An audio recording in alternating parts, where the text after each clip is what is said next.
Well, we'll start with 8, and then next week 24. I know. Yeah, I do know. We have had people on guests to the show. I've seen them do like 12-hour live streams, and you come in midway through, and it's like, oh, why are you doing this to yourself, man? It's like this seems like you're just me spend a week with hemorrhoids after, and you're just gonna be. I know people do them like for charity events. I know a lot of people are like, yeah, okay, we're gonna do this for charity. 38-hour live stream. Oh God. Let me just check. Actually, look at the good old YouTube. No problem. Let's see. Okay, so I'm signed on to YouTube as my husband. That's nice. I should fuck with him. He's like subscribed to like all these wonderful like conspiracy theory insanity that yes we just do not agree with on a lot of things. I like him already. No, there's some that you don't understand. Some get really bad. Like some I can handle a few. To each their own. But there's some where I'm like, honey, we had to go to like I shit you not, couples counseling for one of them. I'm not gonna say what it is. God. It was pretty bad. But it required couples counseling. Holy shit. Yeah. It was that bad. Okay, that was unexpected. No. It's like I can't I would love to tell you guys, but it's one of those things that's just way too personal, and people get personal about it. So it's like, I can't say what it is, at least live on the air. I'll tell you guys another time. I'll tell you two another time. But no, it's quite funny if it wasn't so such a thing. It was like such an issue of contention. All right, let's see. I see that. Yes, we are live now. Apparently, let me just let's see if there's anyone in the 3 people are watching us. Wow, we've made it to 3 whole people. Is that really 3 people, or is that us? No, it's 3 people. Okay, it's 3 people that aren't us. James is saying hey. Simon is saying hi.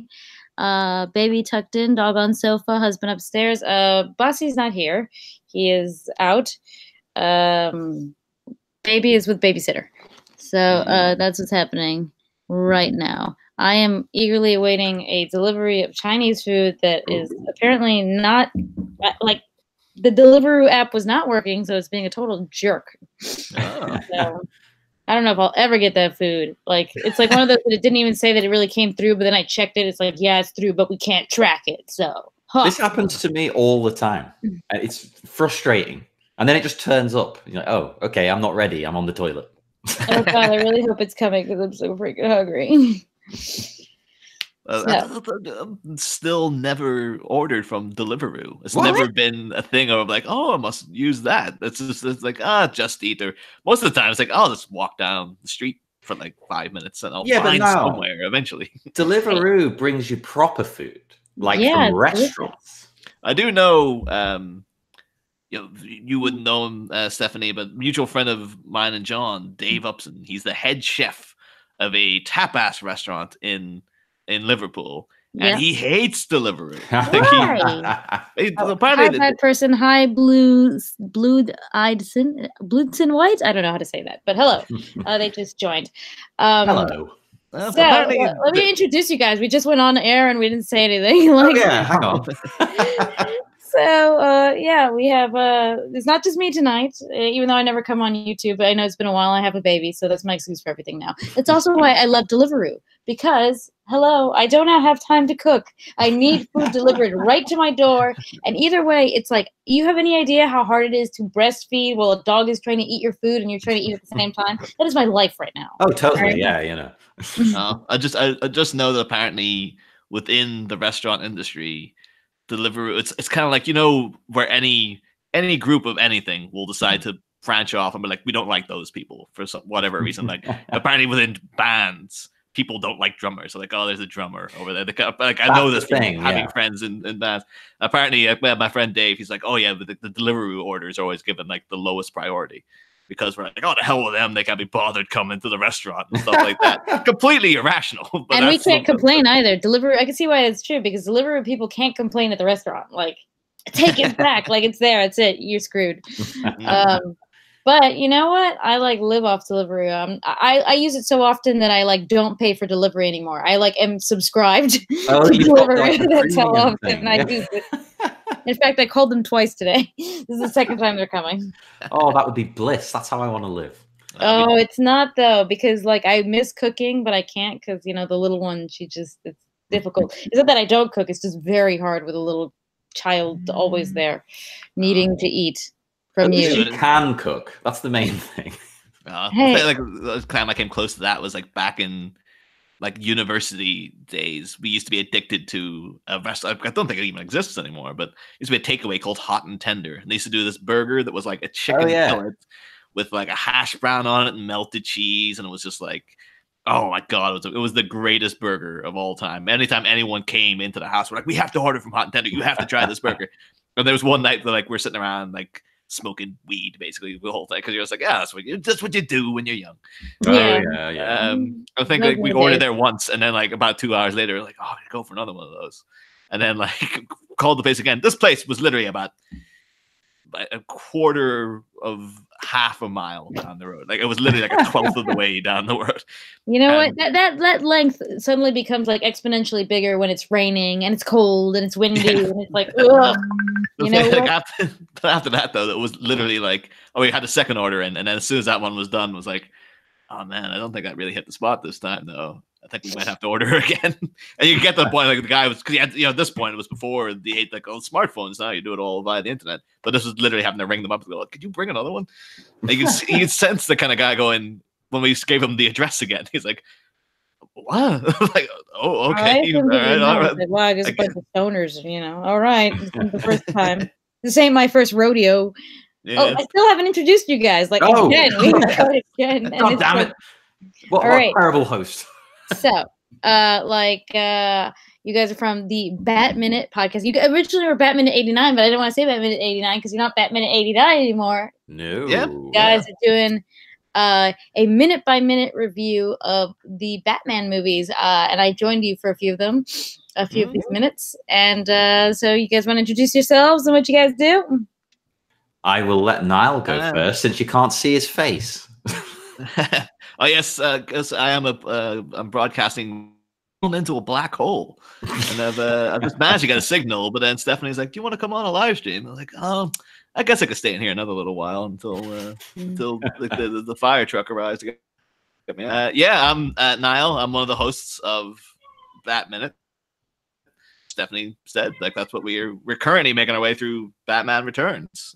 Yeah, Stephanie was on this season already. You've been on. I think you're our most frequent guest at the minute. Yeah, you were on the first season. You did a bonus or a hiatus episode where we reviewed Batman Ninja, and then we were on earlier this season.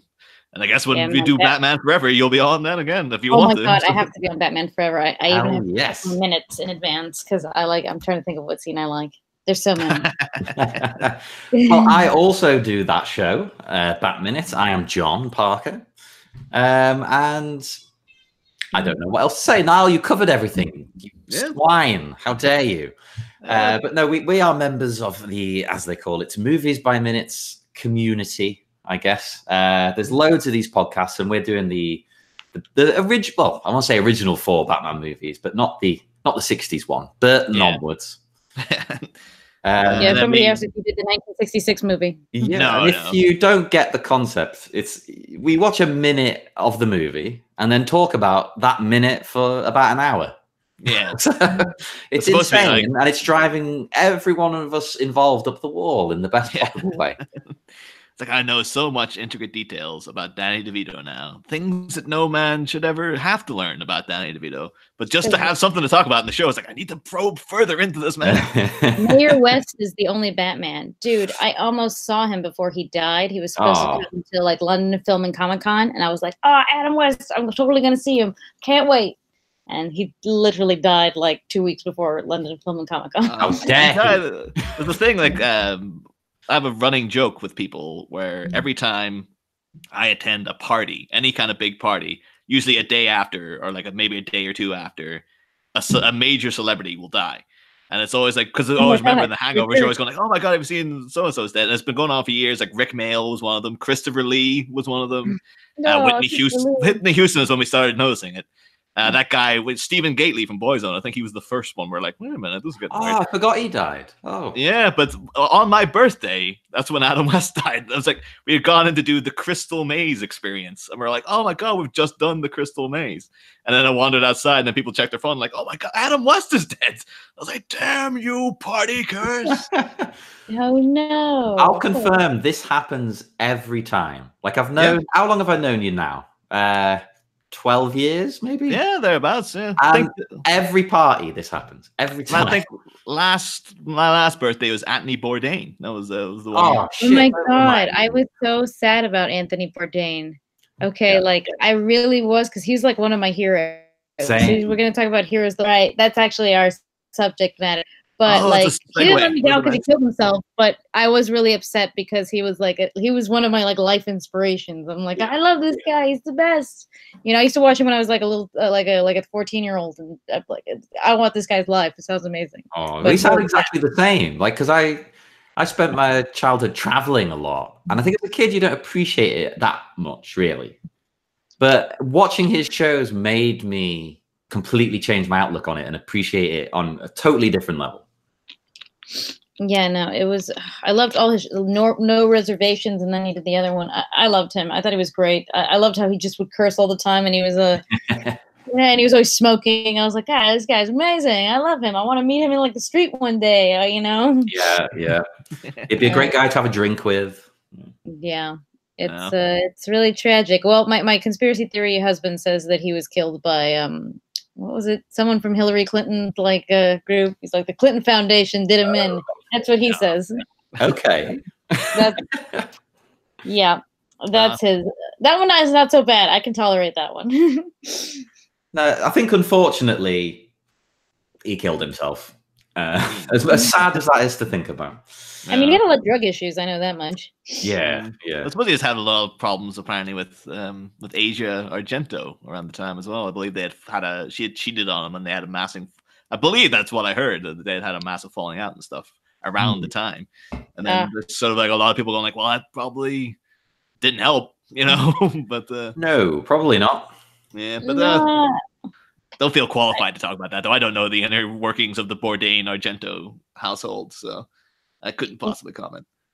Well, we can, you know, funny enough, before that, we picked this subject matter already like a while ago, or I did anyway, because I'm in charge. So we picked this, and earlier this week we had Liam Neeson. Oh, that's yeah. This has actually been like, for me in particular, like in terms of like Irish heroes, because it's like we're just getting over the whole Graham Linehan transphobia insanity that's been going on. I wanted to bring him up, so I'm glad you mentioned that now. Thank you. We'll get to him. He is one that is just like, oh, dude, stop. Just stop what you're doing. And it just keeps going. But and yeah, Liam Neeson then too. It's just like, oh man. I think Liam will recover from that though. I think so too. It wasn't like, okay, I say this as a white person, right? Like, like, oh, it's not that bad. But like, I can, but I don't think he meant it to be that bad. It just came out like, I'm like, you just can't say the word black bastard, you know, and it's come out like good at all. It never sounds right. I'm like, no, don't do that. Like, I get what he was trying to say. As much as I might not agree with it, I see what he was trying to do, like a positive message about like you know, I was wrong and I've changed my view, but it doesn't come across like that. Just keep quiet.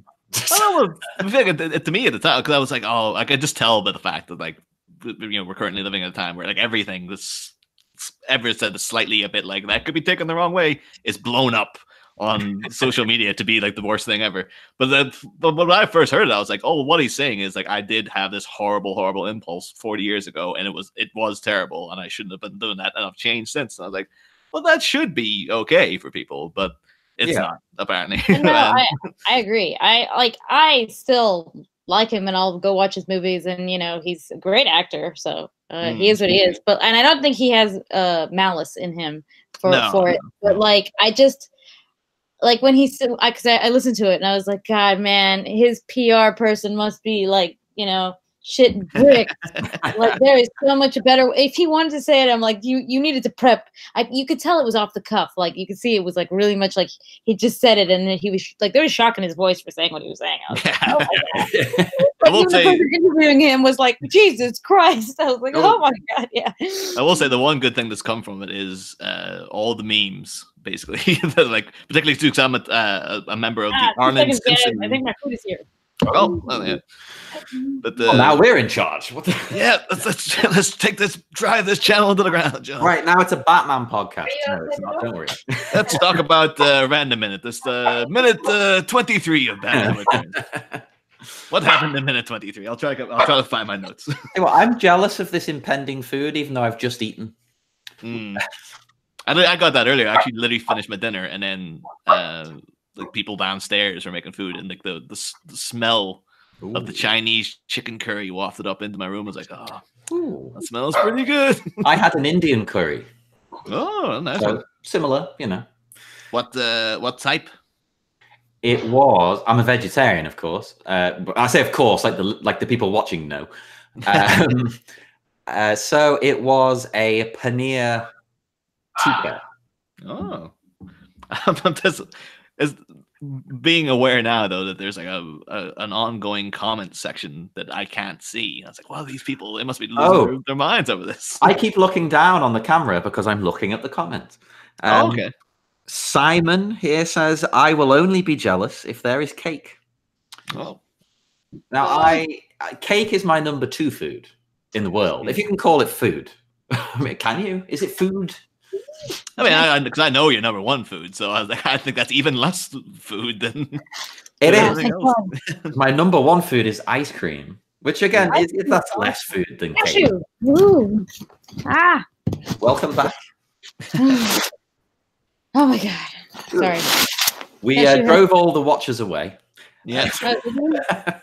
Jesus Christ, guys, come on! No, we've got 8.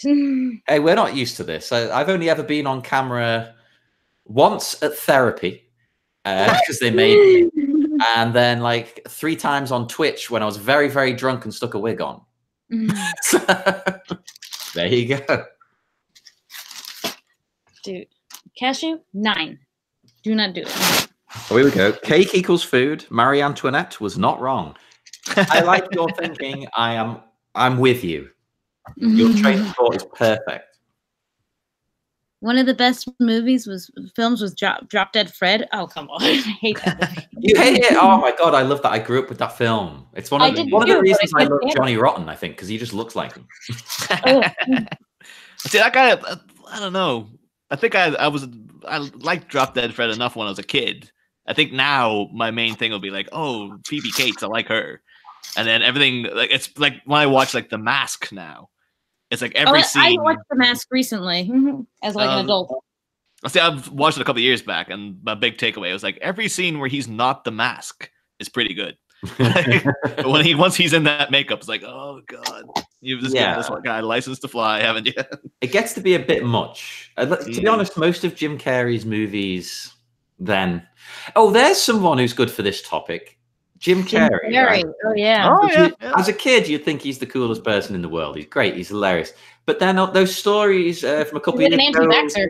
Yeah, and his wife or his girlfriend killed herself and blamed him for giving her STDs and all this kind of stuff in the notes. Yeah, it's very much that. If you've seen that Andy Kaufman documentary, oh my god, he acts like the biggest piece of shit. Well, like, he'd come across quite bad in it because of all the method acting stuff. But it's just even like him nowadays.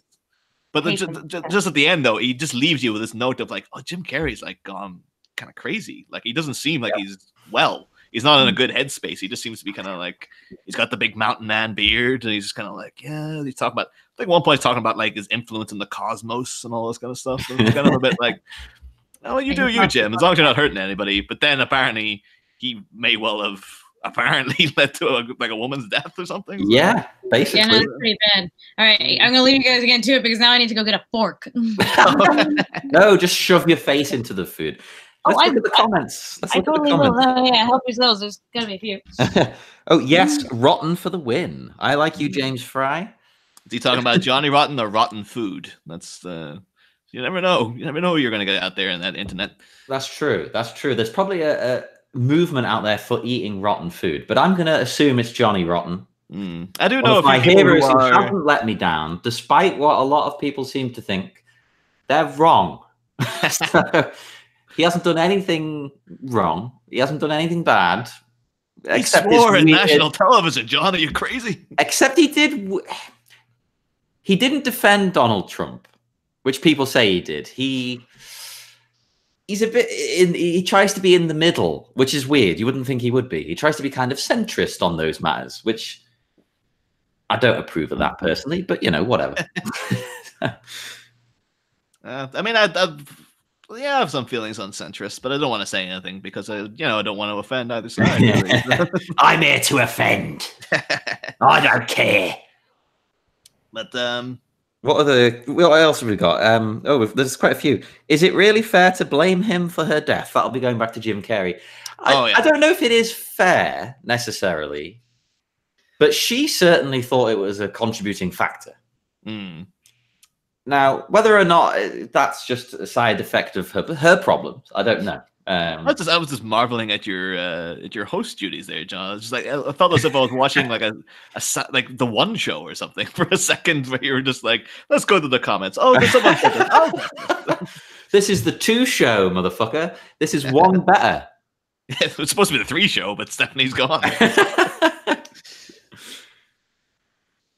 And now I've let you down with hosting duties because there was a long pause. This is like, well, I've watched enough Frasier. I know that, like, apparently on that radio show, he can just go to dead air for like 5 minutes at a time, and it doesn't seem to affect his success as this insanely well-paid psychiatrist and radio host. And we're David Lynch fans, so we could just have 5 minutes of me staring into the camera, and it'd be perfectly acceptable. Did you ever watch what's called Mulholland Drive? Oh yeah. That is my. It's in my top 5 movies of all time. I think I used to regard it as being like, that is, if David Lynch made nothing else, Mulholland Drive could be his like grand finishing everything masterpiece. But then he made season 3 of Twin Peaks, which seemed to be more like, yes, this is it. This is everything I've ever wanted to achieve in 18 hours. and now people are asking for season 4. He's just like, I just did it. I finished. Like, I'm done. Like, didn't you get it? Done enough. But yes, Mulholland Drive is an excellent movie. Sorry, Simon has another comment before we go back to Mulholland Drive. It's back to Jim Carrey. But she's dead. How can she think it was a contributing factor? I think, correct me if I'm wrong, both of you, I think she left notes, like letters, I think the insulting Jim and things like this. I remember, the way I heard about it was that the family seemed to hold him responsible because he had given her access to pharmaceuticals and whatnot. Yeah, and all the drugs and stuff. And I think she had written like to them like emails and letters and things explaining that. So it's a bit.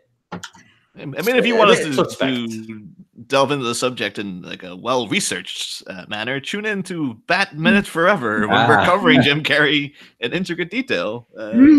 Yeah, we will research it later this year. We will. We try not to jump ahead, so I'm not looking at any Jim Carrey stuff until we get there. I think I've come to the realization, not that this person would have been a hero, but like talking about in terms of scandalized celebrities, where I realized that.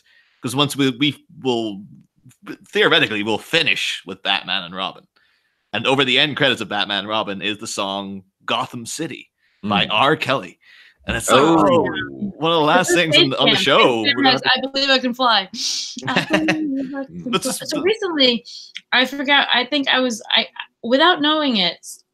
Somebody put up something about cookies, and I put my body's my mind is telling me no, but my body. You know that song? My mind is telling me no, but my body. Oh yeah. Without realizing it's R. Kelly, and now in like the context, I'm like, that is such a fucked up lyric. Oh yeah. Oh yeah. Like he knows it's wrong, but he's gonna do it anyway. I'm like, God, that is so. I think whenever I have to express any kind of sentiment like that, I always put in the Jacques from The Simpsons quote of like, is it my mind says no, but my heart and my hips cry proceed. I mean, my hips always cry proceed. You know, I'm a smooth mover. Oh, yeah, I've seen you on the dance floor, John. I can verify that.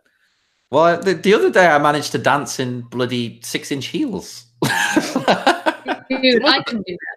I can't do heels to save my life. Heels are like a death wish for me. Like, I have broken both of my ankles while walking, so I don't need like unflat. Oh shit! Oh my god! I thought you were going to say in heels. And I was like, don't tell me that. I had a lucky escape. I'm crap at them. Closest I ever came to breaking like anything, my foot was like last year. I was running downstairs to get an Amazon package, and I went over my foot. And at that point, I was living by myself too, so I had to like crawl back up the stairs. It was a whole big thing of like, even when I was stuck, I had to like go down to still get the package. And I remember standing at the front door with the guy, but like, I think I might pass out because you see this poor mailman just kind of like, do you want me to do something? I was like, oh, wait a minute. No, I'm fine. But I feel like an old man now because it's cold days. I can still feel the wound of that where I didn't break anything.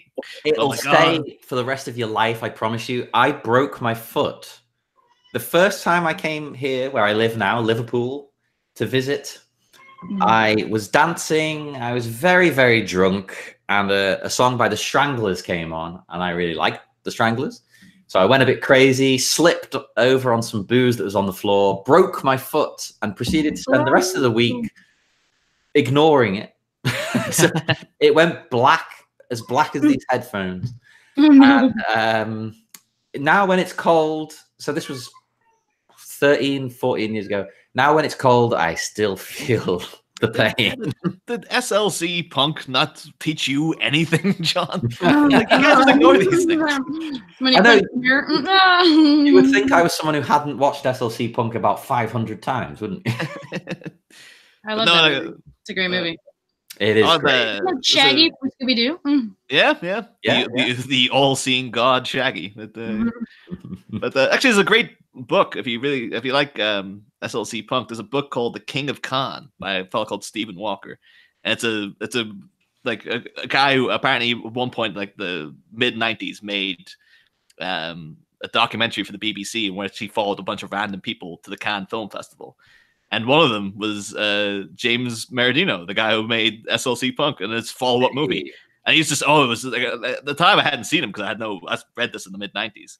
So I had no access to the internet to look up what the guy looked like or anything. But the way he described him is just like this really jittery guy with a really messy hair, constantly chain smoking and stuff. And I remember at one point, like the movie, he heard it was getting some traction. So he just completely changed his persona at one point, came in with a shaved head and started acting like Mussolini and stuff to people. Man, I went to Cannes last year and I didn't like it. I didn't much care for it. Oh really? Do tell. I knew you went, but I went, but like I've been to other film festivals before, and I just found this one, like, I have met some really cool people at film festivals, people that I'm still friends with today. One of the reasons I'm moving to Los Angeles is because of a connection I made at a film festival. Oh. And I went to Cannes, and I just found the people super snobby.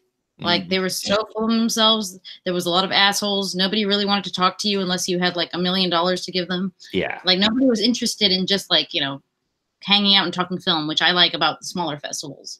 Like, you could just talk, and, you know, they were just really full of themselves. I could tell you, it was kind of disheartening.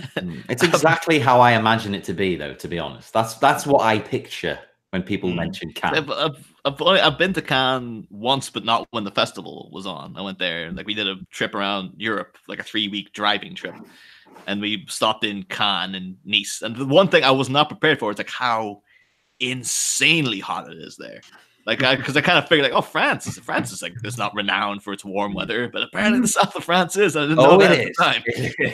And it's like, yeah, it just felt like death. And I remember we got on some kind of like Cannes film like tour, like a little automated train or something. Oh yeah, and it had, like, yeah, but it was like all people, like, you know, things described to you by like huge celebrities like Bruce Willis and his wife, Demi Moore. It's like, this is 2008. It's like, I'm pretty sure you need to update this train, dude. That famous couple still going strong. But just it was exactly what you would have thought from Bruce Willis too. Like his delivery was just like, "Yes, you are on the train." You're it's like, how could anyone have been happy with this delivery? But I guess with Bruce Willis, you're like, what, we're going to tell him to go fuck himself? Like, it's just sort of like, well, I guess we better use it. Well, when was the last time Bruce Willis put effort in? Like, I'm not knocking him. He puts in more effort than me on a daily basis, I'm sure. But like, when did he last, like, really go above and beyond? Well, Moonrise Kingdom. I remember him being like, oh, he's trying. He's actually trying in this movie. This is crazy. He did try in that, and that is a good movie. I always felt those bits. Anyone else that we were like really disappointed in nowadays? You know, besides Kevin Spacey. Oh man, that's the thing. Now Spacey is number one for me because he was one of my favorite actors. But I feel like I didn't want to bring him up because it's too obvious. Let's say nowadays it is just like, oh, just like wait a day. you'll hear about somebody. But like, even like they had the yesterday morning. I know that the BAFTA have rescinded Bryan Singer's nomination for Bohemian Rhapsody. And the thing is too, because I guess maybe they mightn't be too sure of exactly how much of that movie he actually directed. But that is one of the things. Like, I remember way back when like X-Men: Days of Future Past came out, and a friend of me and John, who's been on Batman as well, Gaz Flint. It was like the first time like a real hard accusation had hit Bryan Singer. And he was very stringently defending him of like, no, he's got this alibi. Like, if you look into this is all clearly like a con job and stuff like this. What are you saying now, Gaz? I think that particular accusation was a con job because the person had done it before and had been like, I think, convicted of, or been arrested and stuff for this kind of thing. But the thing is, that's only one of like dozens of accusations that have been pouring in apparently since like the mid-90s. So it's like, yeah, I'm pretty sure at this point it's kind of like, where there's smoke, there's fire kind of stuff. Exactly. But, yeah. And Spacey still gets me. I can't accept it almost. It's now everyone who was not close to him like as a friend, but like worked with him. You heard a lot of stories anyway. I heard stories. Yeah, like people we know who worked with him in the theater and things are like, oh yeah, he was an asshole. yeah. But I know that there was at the time when that first hit, there was a fellow I lived with. And I mentioned like, oh, did you hear about Kevin Spacey? He's like, he just like 10 years ago, I know a guy who worked for the old Vic, the theater, like he helped like kind of relaunch and stuff. Like, and 10 years ago, he was telling me, oh, Kevin Spacey's like a sleazy guy. Like, and he's saying like, oh, every night you see him going out with like 16 to 18-year-old boys out to the car park and just sitting in his car with them for a bit. And then and everyone kind of understood what was going on, but nobody was just like, well, we're not going to go over and knock the window or anything. So apparently it was one of these things. It was like, it was the most well-known secret in Hollywood and stuff. And apparently one of the people in the build-up, I remember like one of these things, maybe the story didn't get traction, but at the time I just got nosy and was going into the internet rumors about it. And apparently there was a really long, infamous Reddit thread where someone who was apparently quite well known in Hollywood was just coming out going, I'm telling all you guys, like for my own anonymity, I can't tell you who I am, but I'm telling you all this stuff about Kevin Spacey. And apparently people dug into it. And what they were saying was like that person who was posting all that stuff was Robert Downey Jr. Whoa. And that he was personally going like, I need to stop all this. This is crazy what this guy's doing and stuff. You've got to say allegedly, Niall. Allegedly. That's allegedly. Robert Downey Jr. Did you ever watch that Dave Chappelle's take on it? About the whole, that and the whole Me Too movement? It was okay. One thing he says, and it was totally true. And he was like applauding all these people, and he's like, but could they have not waited a few more months so I could get the last season of House of Cards? I'm like, yeah. I know it's fucked up, but I think the same thing. I think exactly the same, right? Because I know Niall thinks otherwise. Well, not thinks otherwise. That sounds harsh. Niall's done otherwise. I couldn't watch that last season. I still haven't watched it. No, I can't. I didn't successfully watch it. I heard it was terrible. Oh yeah, I got like an episode or two in and was bored to death, and I was like, I'm just gonna look at the Wikipedia to see how this ends. And then when I read the last scene, I was like, that's how it all ends. Oh man, that sounds like a train wreck. Just walk away. Spoilers. Let's find out. All right, everybody. Sorry, we're talking about the end of House of Cards. We'll leave it there. We'll leave it there.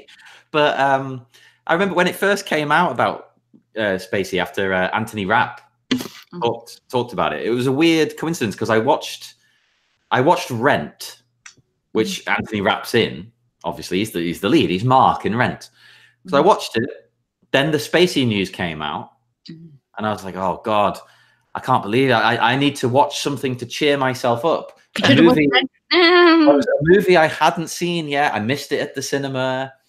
Didn't know who was in it, so I was like, "I'm going to put Baby Driver on. That looks like an exciting, fun movie." Kevin Spacey's in it, isn't he? Is he? Yeah. He's all over it. Essentially, not sexually, but essentially using a young boy for criminal means. I do remember, like, our friend, like the guy who hosts the Cornetto Minute trilogy, like the Cornetto trilogy minute. They're currently doing Hot Fuzz, but I know he was huge fan of Baby Driver. I remember him saying, like, on the day it all came out, he's like, "I've got a huge Baby Driver poster on my room." I was just like, I'm gonna have to take this down because I'm just sitting staring at the guy all damn day now. I can't get away from his beady little eyes and stuff. It's a shame. That movie was so good, but it was because it was the day after. It was so hard for me to not think about it. I'll tell you something. So I have some friends. They do like stop motion animation, and they've recently released a film. And they were trying to actually get Kevin Spacey to be like the bad guy. They really wanted him to do it, and he didn't do it. He didn't want to do it because I guess the production was too small, even though it was a voiceover. And I was like, man, these people dodged a bullet because that was a kid's film. There's no way. Holy crap! So this, for a second, I thought you meant like they asked him like post Scandal. Because they might have been thinking like, oh, he's not getting any work now. We might as well go for Kevin Spacey. I think that sometimes I'm like, well, who could I hire? Who's been in a scandal but not too bad, but I could probably get a good deal. I think that all the time. I mean, I can't hire. Not even me could hire Kevin Spacey, who's a nobody. Well, I don't know if I should name names. We almost got someone pretty cool to come on our podcast. Oh yeah, and then they got implicated in a big scandal because we wondered why they'd stopped responding to us. We offered them the guest spot; they were very excited. Stopped responding randomly, and then the next week, they're implicated in a sex cult. Yeah, that's the thing. Yeah, I think the Nexium sex cult that's currently got Allison Max involved. I think I can guess who it would be then. Like. It was going to be a big guest. We were very excited.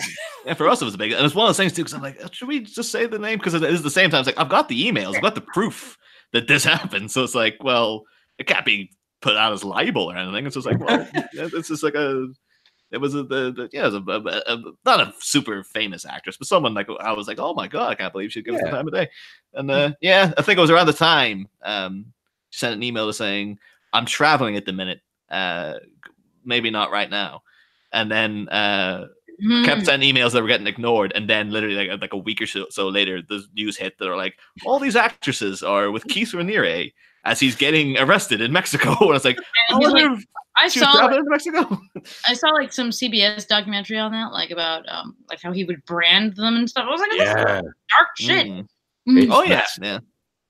That was crazy. I've gone into the, because now we have like a connection to it. I was like, I'm going to nosy into this next year cult. And the thing is, it's kind of like the cheap Scientology. It's kind of like it's all the same techniques, but they're not. It's not quite as big. Like it's kind of like they can get like TV actresses like Alison Mack, but they can't get like Tom Cruise in Nexium or anything. But no, I don't know if they want him because I think it's all supposed to be leading up to this one guy. Whereas yeah, that dude.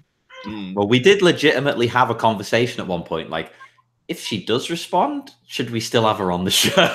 I don't know. I think much like you're saying with that Dave Chappelle thing of like, couldn't they waited a couple of more months, still got House of Cards. If we had contacted her like a month earlier, she could have been on the show, and then we would have been like, we were the last people to have her before all the crap happened. It's like, it would have been, we could have got a huge surge of publicity for it at least. Because then maybe like, maybe the FBI will come ask us questions and stuff. It'll be really exciting. You kind of like looking forward to it. You're like, whoa, that's great. I'd have loved to be not implicated, but questioned as part of the case. I would have been implicated. Like, what did you guys talk about? It's like, well, do you recall minute 87 of Tim Burton's Batman? We talked about that minute quite a bit. And, that'd be amazing. We'd have to submit the episodes as like evidence or something. I just like, but like the second season is like FBI approved, and then Netflix will make a show about it. That'd be great. Oh man, have you watched? Was it like? Oh god, is there really? Was it Abducted in Plain Sight? Or I've midway. I was actually started watching it as I was having my dinner today, and then I got midway through. It's like I better get ready for this thing. About 45 minutes left to go in it, but like I've got past the. She's just got home from Mexico from that first time. It is the most creative thing I've ever heard in my life. Yeah. Oh, the thing is, I originally tried watching it the other night when we had people, like one of the people I live with had his family over, and we're just sitting around. It's like, oh, I've heard this documentary is good, and it kind of Netflix didn't prepare you for like how dark it was going to get, and it was like literally about 10 minutes in, we're like, I think we should turn over to something else. This is a bit depressing. This seems really, really messed up.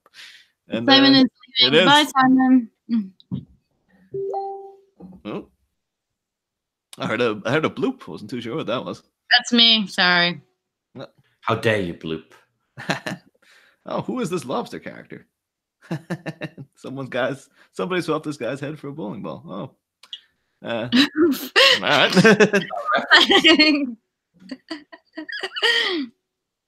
Sorry. Meanwhile, I'm like eating. I'm like, fuck it. I'm hungry.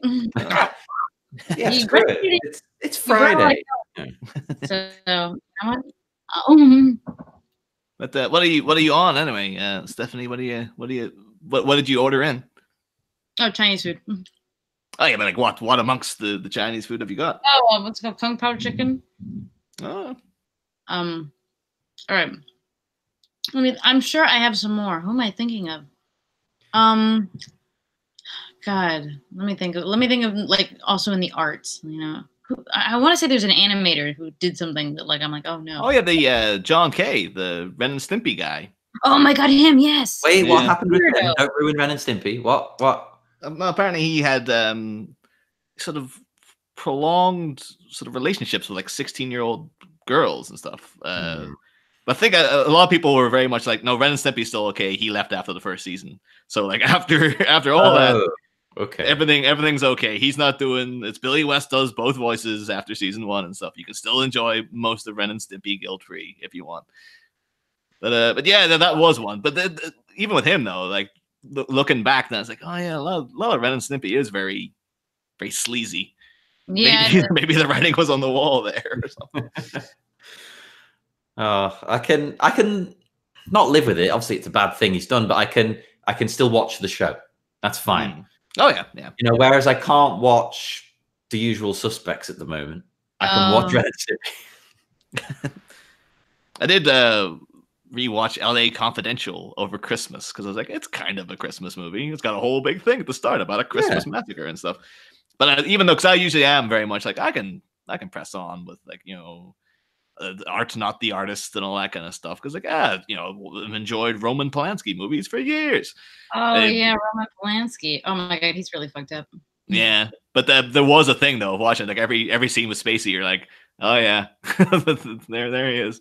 It's kind of it's just like the mark of like Mel Gibson as well. Mel Gibson is like anytime you see those Weinstein movies, like anything with Weinstein, which is like they made great movies. Like all of Tarantino's. I think we actually had at one point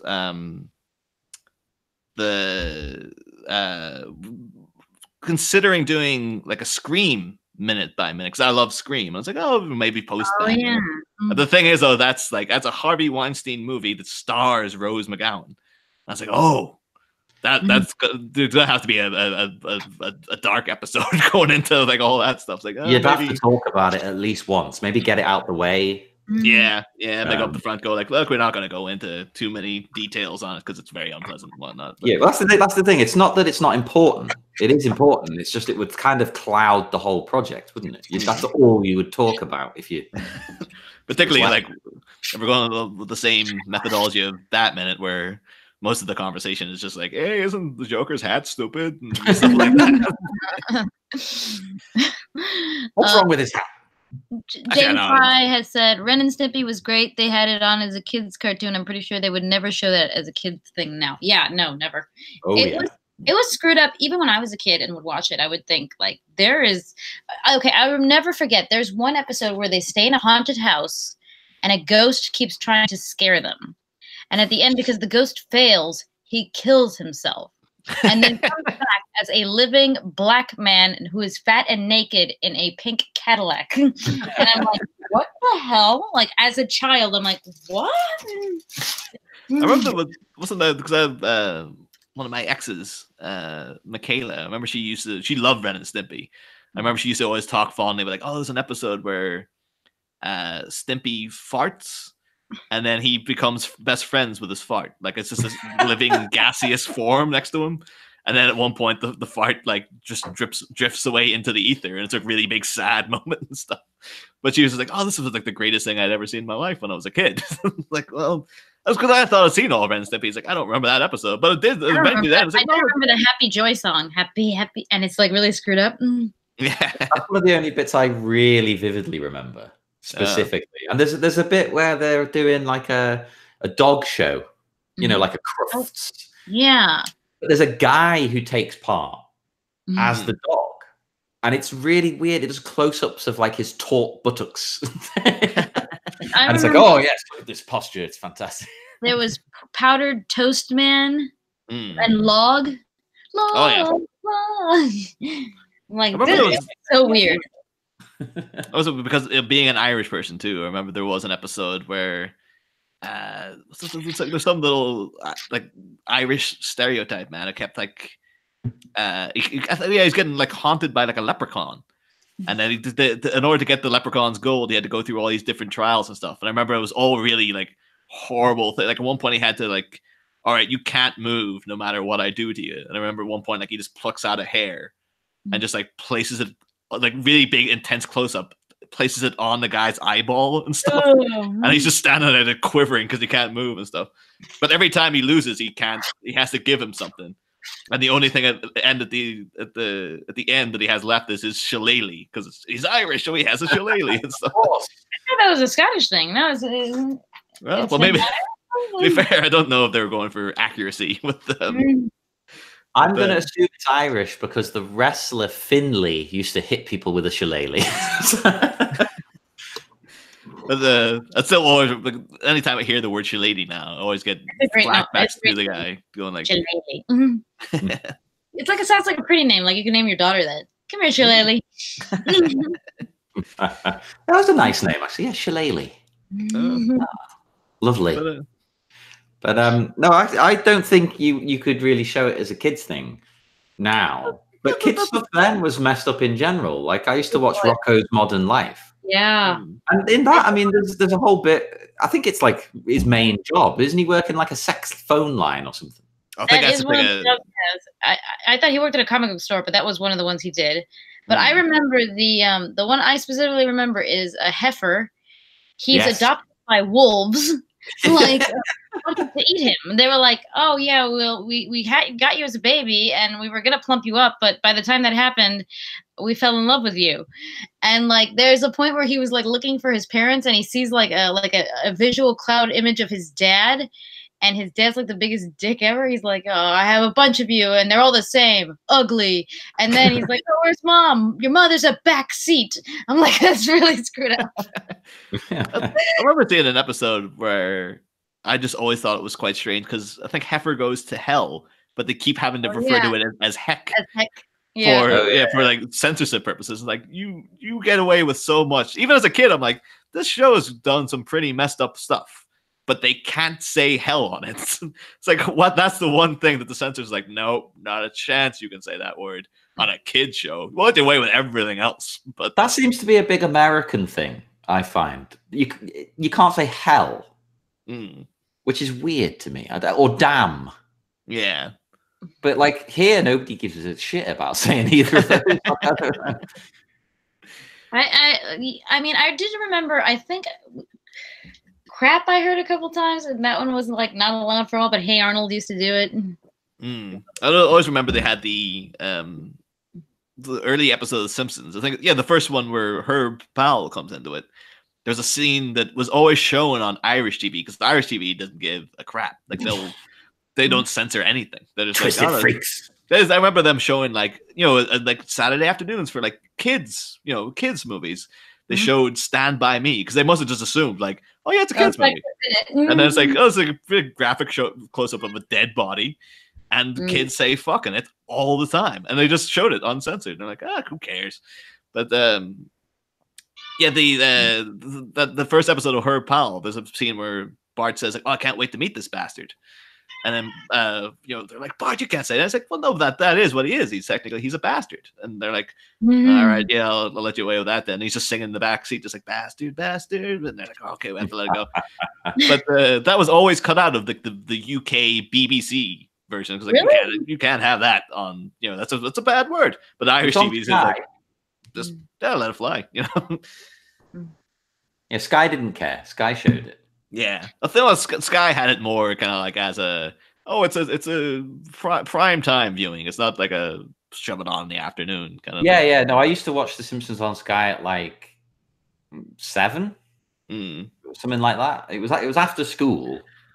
There was always I remember Irish TV very quickly also showed the Two Towers episode where like Homer loses his car in New York, and yes, and that wasn't on the BBC for years. Like I think it was by the time it was on UK TV, they put it over to Channel 4, and then they were like, "Oh, I think enough time has passed." But like I think it was like literally within like the next month, Irish TV is like, "I don't care, just shove it on." Like it's no one's who over here is gonna care about that.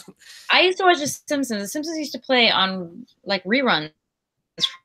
From like, and they would start at like 3, so like right after school, like no, it was like 4 p.m. I think, and they would show like 3 episodes a day. So I was always like watching them nonstop. That's how I know The Simpsons. Basically, it's just continuously on every day. It was on in the morning. It was on at night. It never stopped. That's why I'm so surprised with. So wasn't it they brought the news out recently that like Netflix has paid something ridiculous, like 10 million or something, to keep the rights to Friends. Oh, it's way more than 10 million. So like 100 million or something like that. 100 million. Is it worth that much now? But the thing is, like, Friends is on all day, every day. Apparently, it brings in like $1 billion a year or something. Still, holy crap! Yeah, to this day, that's how much it's watched. I just can't believe it because it's on all the time. Like I could turn on the TV now and I'll find an episode of Friends somewhere. It'll be showing in some capacity. But I'm not gonna lie, I don't like Friends. I never did. Never before. I was just not into it. I always enjoyed it, but it was never like I was always like a bigger Seinfeld person, so I always had that kind of little. But the Friends was always to me like it's fine. Like it's just a very sort of like it's the cornflakes of sitcom where it's just like it's just sort of there. Like you can enjoy it. Some of it's pretty good, but if it's on, I won't turn it over.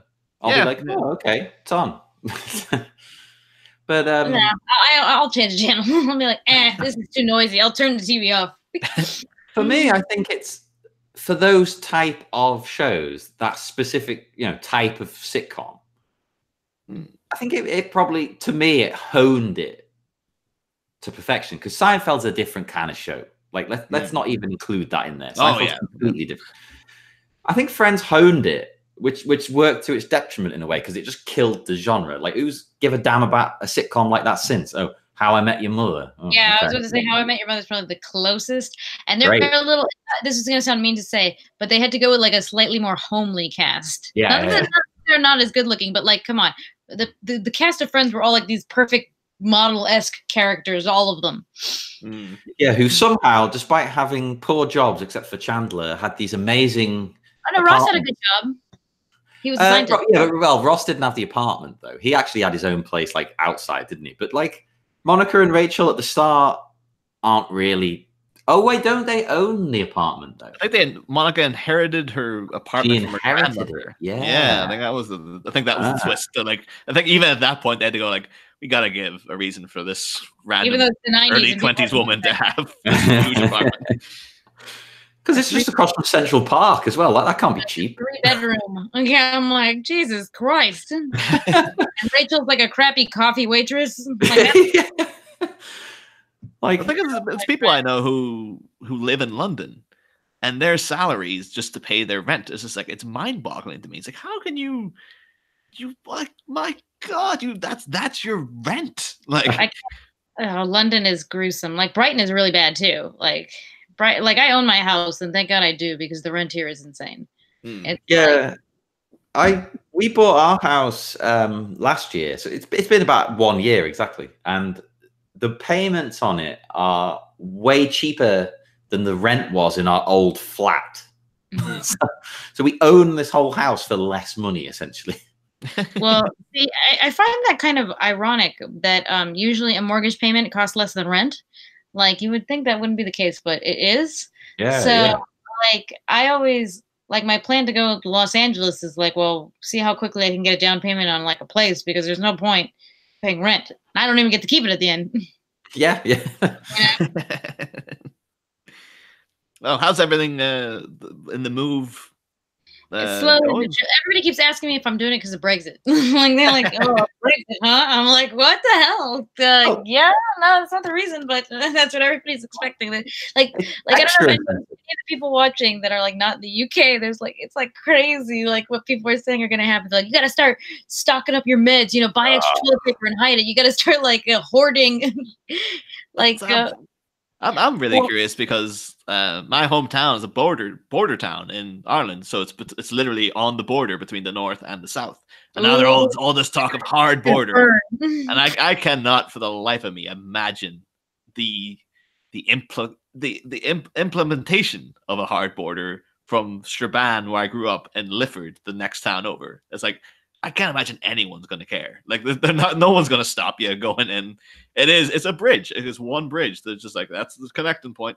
But they're like, oh, hard border. It's like, oh no, it's going to be a nightmare. And it's like, I can't imagine them actually enforcing it. It just, the Irish public just doesn't seem the type to be like, all right, we better stop all these cars now and do all this every day. It just doesn't seem like the thing to be bothered doing anymore. No. Plus, that's where the cinema is. How the hell are people going to get out for crazy Tuesdays at the cinema where everything's half price?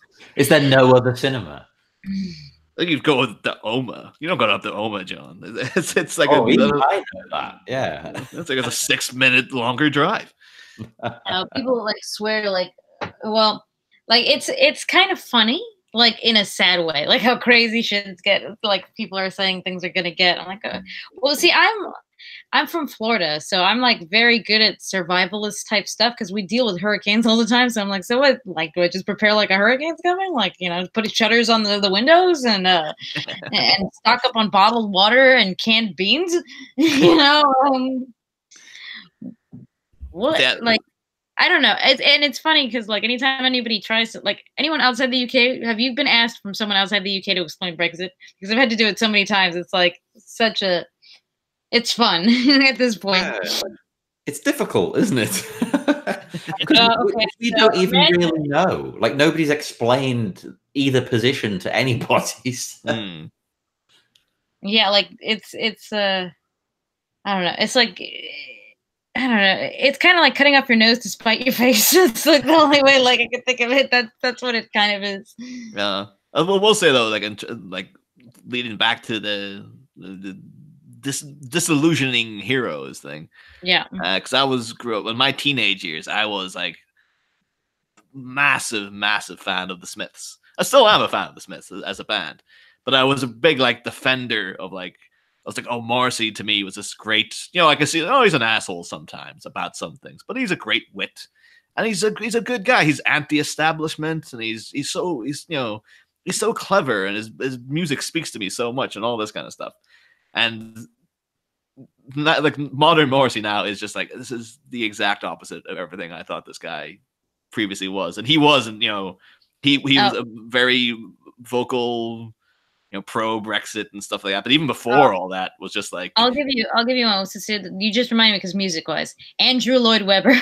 Oh, I don't know anyone who ever liked Andrew Lloyd Webber though, personally. Okay, but I love Phantom of the Opera, right? Like it's like, you know, I love it. I don't care, even the bad movie, I love it. But he's such an a-hole, and he's another big Brexiter. and like huge Brexiter, and he's like, and he goes in to vote for austerity. Like he's never like around, but he purposely went in for more cuts. For those of you not in the UK, austerity is evil. Basically, that's all I can say. Like, it is literal evil. Like I can't understand. It's like, yeah, you know what we need? We need to. It's literally cut all services to disabled people.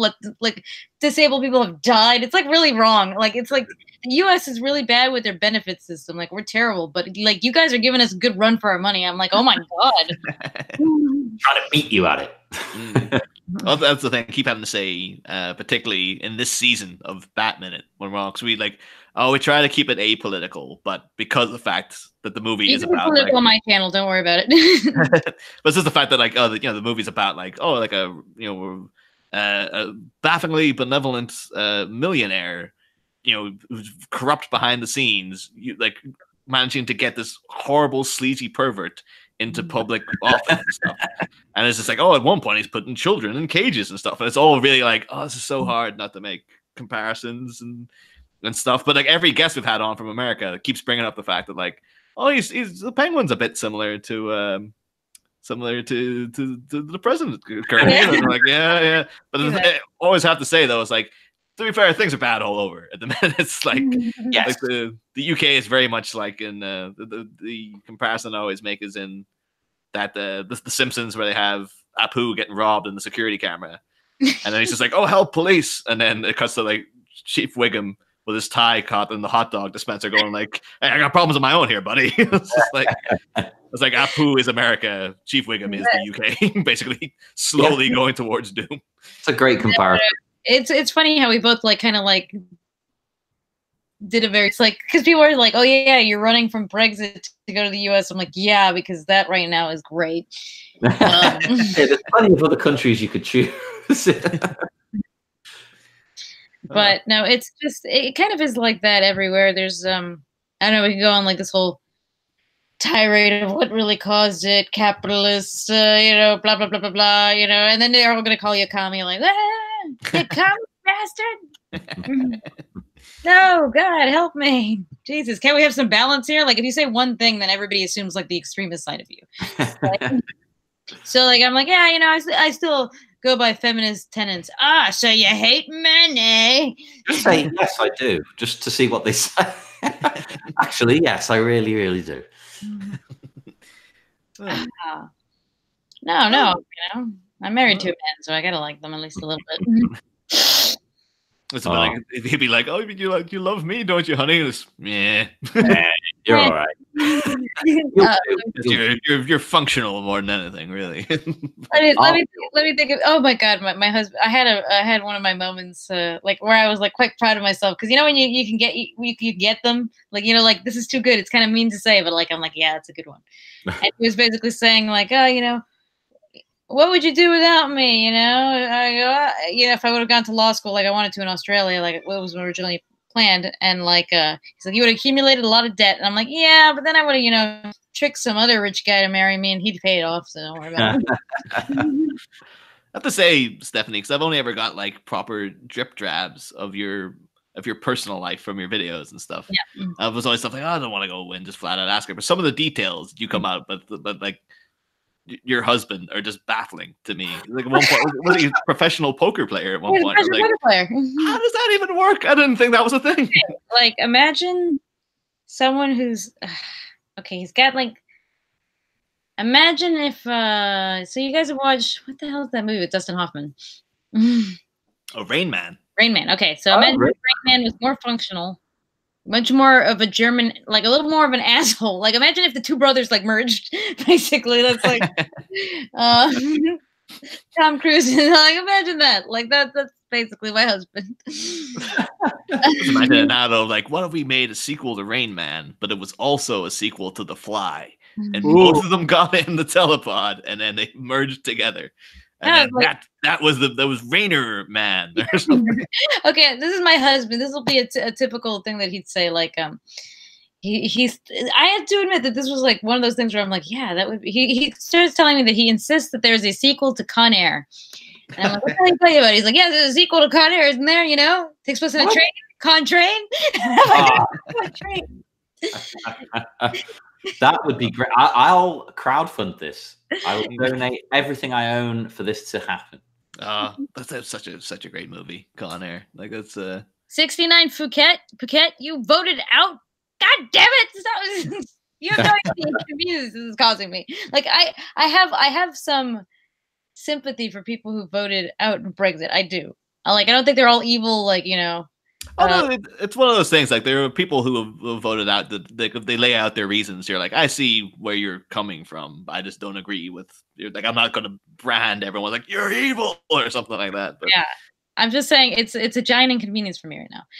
But the ones that I thought were really funny in a horrible way are those the people living in Spain, the expats, the British expats. Oh God, those. I don't know if you guys ever saw that interview where they were all pro Brexit without at all. But you live in a different country. How can you be? It baffles me. It completely confuses me. And they don't consider themselves immigrants. They call themselves expats. It's exactly the same. It's exactly the same. You're not different. No, you're an immigrant. I'm an immigrant. Yep. And that's not a bad thing. You can use that word. It's fine. Man, it's like, it's yeah, that's all I can say. It's like, oh God, what a giant inconvenience for me right now. You know why it's a giant inconvenience? Because no one knew what the fuck they were doing. There was no plan. This was it was all based on a bunch of fucking lies, crap they didn't know. No one knows anything. Oh God. I'm even seeing things like apparently there's a petition that people are signing. The EU needs us more than we need them. Oh, please stop. Enough of that. Yeah, I don't agree with that. No, we think we're important and special, and we're not. And we're getting owned on that fact because we are not. Oh man, look, the UK is a wonderful country and stuff, but the trade is the problem. You need to trade. People don't understand that they have this weird isolationist idea of stuff, and that's not how economics even works. I'm like, no, it's basic economics. Sorry, it drives me nuts. And from someone who from my business, about 50% of my guests who stay in my Airbnbs are EU citizens, so that's why it's. And the pound went down in value. I'm having a whole nightmare from it. I could go on forever. Others I'm also seeing as well, because there's apparently petitions in Ireland for Ire exit, which is basically saying why doesn't Ireland just go with England? No, what? Your own thing. It's did you not hear about all the stuff that happened when they tried to make Ireland part of England and stuff like that? It was didn't go well. Apparently, a lot of people would not be into that idea. But, what an insane suggestion! Yeah, but apparently some people have signed this petition and stuff. But you couldn't sign a petition for anything though. There's always something. Oh, the okay, not a hero gone wrong, but a moment lost. You guys ever watched the Super Bowl? I've tried to watch the Super Bowl once, and I regret every second. It's too long, right? I would watch it. Even though I don't really like sport, I would watch it if it was an hour, 2 hours. It's it lasts about 500 hours. It's all damn year long, this thing. Yeah. I think it's more of the fact that, because I'm not a big sports person in general, but, I can at least sit through, a soccer game, that type of football. Because as soon as they kick off, things keep moving. But I remember the one time I tried to watch the Super Bowl. It's it starts and then they kicked something, and for some reason I had to stop and go back and start again. And then that happened 4 times. I was like, is it not just fluid? I've seen The Last Boy Scout. I thought there was a lot of running around in the rain and stuff. What happened in this? So that to me was just oh, this seems like death. But The Last Boy Scout. I mean, if I was hoping at some point someone's going to take out a gun and they're going to shoot a guy in the field. That's the way football games go, apparently. Well, I think my daughter's getting sleepy, so I'll leave you guys 2 seconds. I'll be right back. No problem. Despite me having been to an American school abroad, I didn't play American football ever. I mean, they force you to do sports at school, but they never made us do that, luckily, because I would have been annihilated. I mean, we've had friggin' Gaelic, which was basically it's kind of like American football, only there's no padding. so you just get your head kicked in. Yeah, I've seen it on TV. That is a brutal. I don't know people who like successfully like they're Gaelic players are part of the teams and stuff like that. It's like, why would you do that to yourself? Like, I don't get that with any. I mean, it's just not a thing I have in my inherent nature to be like, I'm going to actively go out and potentially get very, very injured to do a thing. Well, that's one reason why, despite being a wrestling fan, I don't like UFC and things like this. And people always think that's weird. Like, oh, why don't you like that? Well, that's proper. That's real. It's like, yeah, I don't want it to be real. I don't want people actually fighting each other. I don't want to see people actually getting smashed in the face. Like, you're saying that the WWE isn't real, John? Well, people do get very hurt and injured and smashed in the face, but it's the same. The argument people have, it annoys me when they're like, "Oh, it's fake. It's fake." Like, no, hang on a minute. It's the same as watching a movie. Yeah, it's the same as watching a TV show. They're essentially stuntmen. They're doing a real thing in a trying to do it safely, basically. But like, what's his name? Who was the guy who ended up like his family? He like murdered his family and stuff because he had that. Oh, Chris Benoit. Chris Benoit, because the injuries he got apparently it's the same illness that football players get.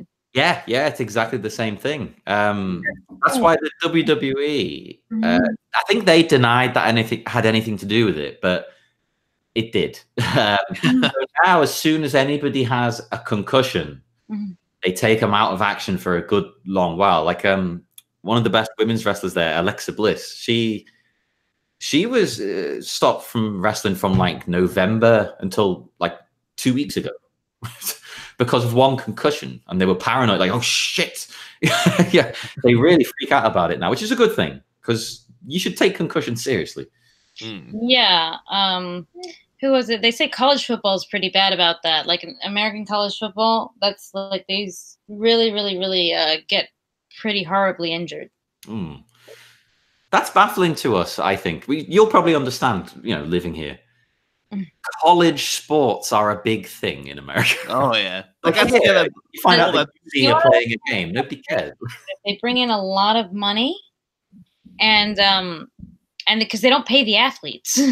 It was a thing that always baffled me in Point Break, where they have like at the beginning, or not at the beginning, but when Johnny Utah, Keanu Reeves meets Bodie, like Swayze.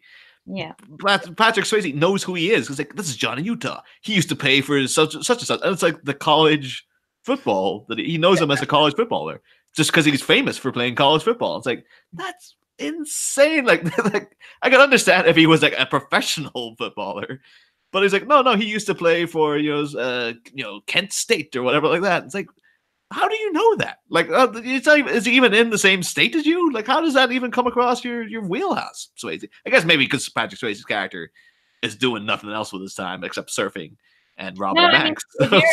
If you're well enough, there are a lot of people who, if they're very good at college football, that like if people are really into it. I mean, I'm not. I don't have a crap, but there are people who are into it. Yeah. Very weird. Very weird. This is very off the topic that we start. This is like one of our shows. The Catholic Church. I mean, I never really much cared. Well, this is my problem with approaching this topic. Most of the people I liked as a kid, to me, they've turned out fine. I have one, Barbara Walters. So when I was a young, middle schooler wanting to be a journalist, I was like really looking up to her. Oh, Barbara Walters, she's so cool. And there was two things that made me like totally dislike her when I became an adult. One, it's very likely she had a sexual affair with Fidel Castro, and I'm Cuban and thus hate Fidel Castro. I have to. It's part of my family lineage. Yeah, we must hate him. And the second one is that when Corey Feldman was interviewed and told Barbara Walters that that there were so many pedophiles in Hollywood, she basically said to him, "You're just ruining a whole industry, aren't you?" Like something to that effect, essentially. Ooh.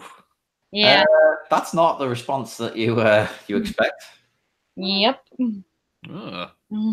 I remember when you first pitched the idea for like this subject, Stephanie. You said like, "Oh yeah, childhood heroes who have let you down," and then I think the example you gave out was Kevin Sorbo. Oh my god, Kevin Sorbo, yes. And I was like, elaborate. I was very much like, I don't know. I know who Kevin Sorbo is. I don't know what has he done something. Okay, he's like a super right wing, like not super Christian, and he's in like all these like super Christian movies, like God's Not Dead and stuff like that. Oh, like, right. Evil atheist, and he's like, if you ever seen his interviews and stuff, he's like crazy conservative Christian. And I'm like, God damn it, he was Hercules. Oh no, Hercules. yeah. That was the same with Melissa Joan Hart as well. Apparently, she's very, very because she's in one of the God's Not Dead movies. I remember hearing. Apparently, that's why like I think Penn Jillette because he was in Sabrina. He was like part of the Witches Council at one point.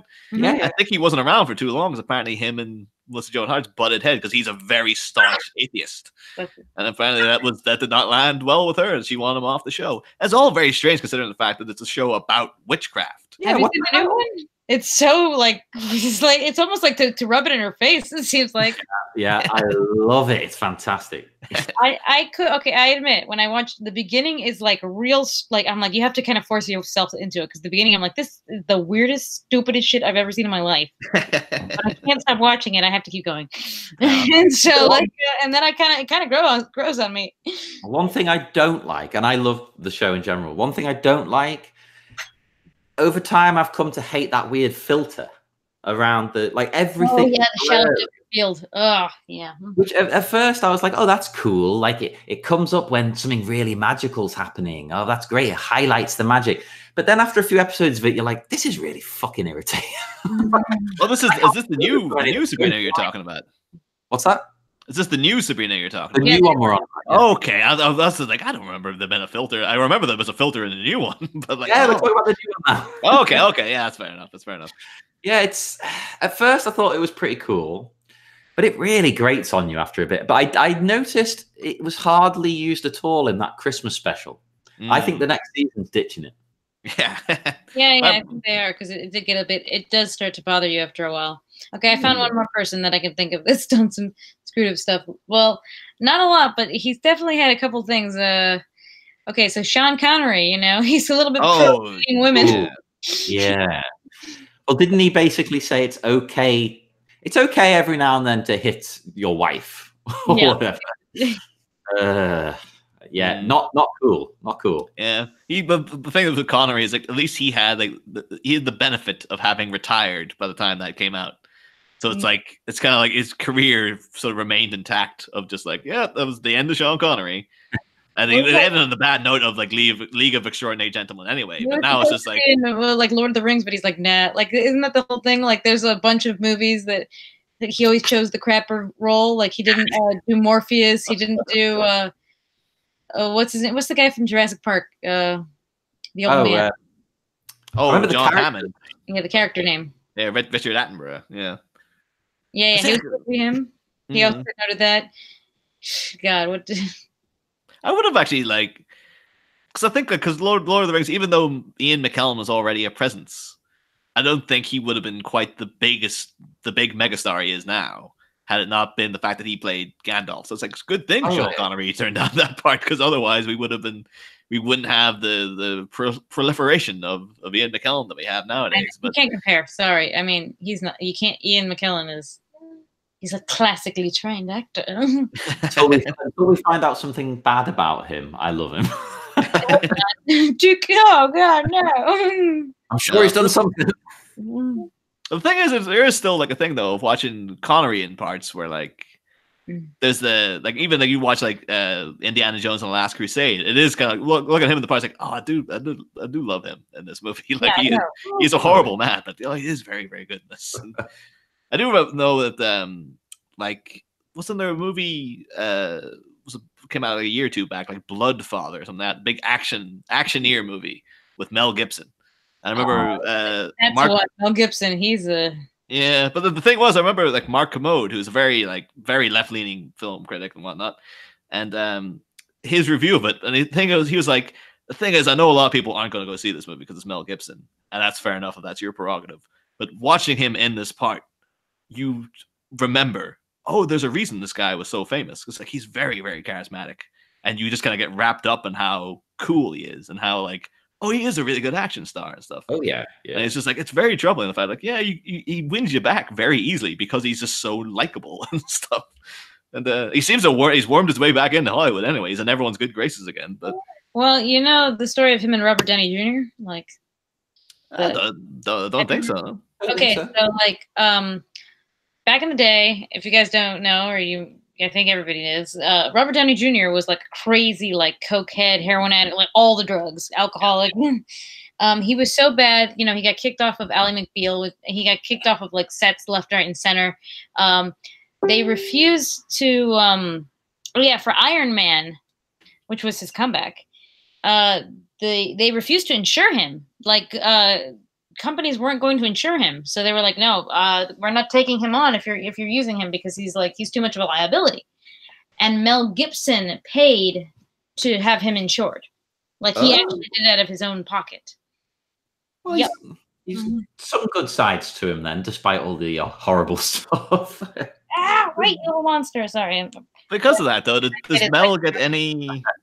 Does he get any kind of production credit? Because imagine if he got in from the get-go of like, oh, I got a chunk, like a little nugget of the rights to like having Downey Jr. there as Iron Man. He'd be just... you're probably okay to go home now. If that's okay. Yeah, it's fine. No, it's okay. I think we're good. Yeah.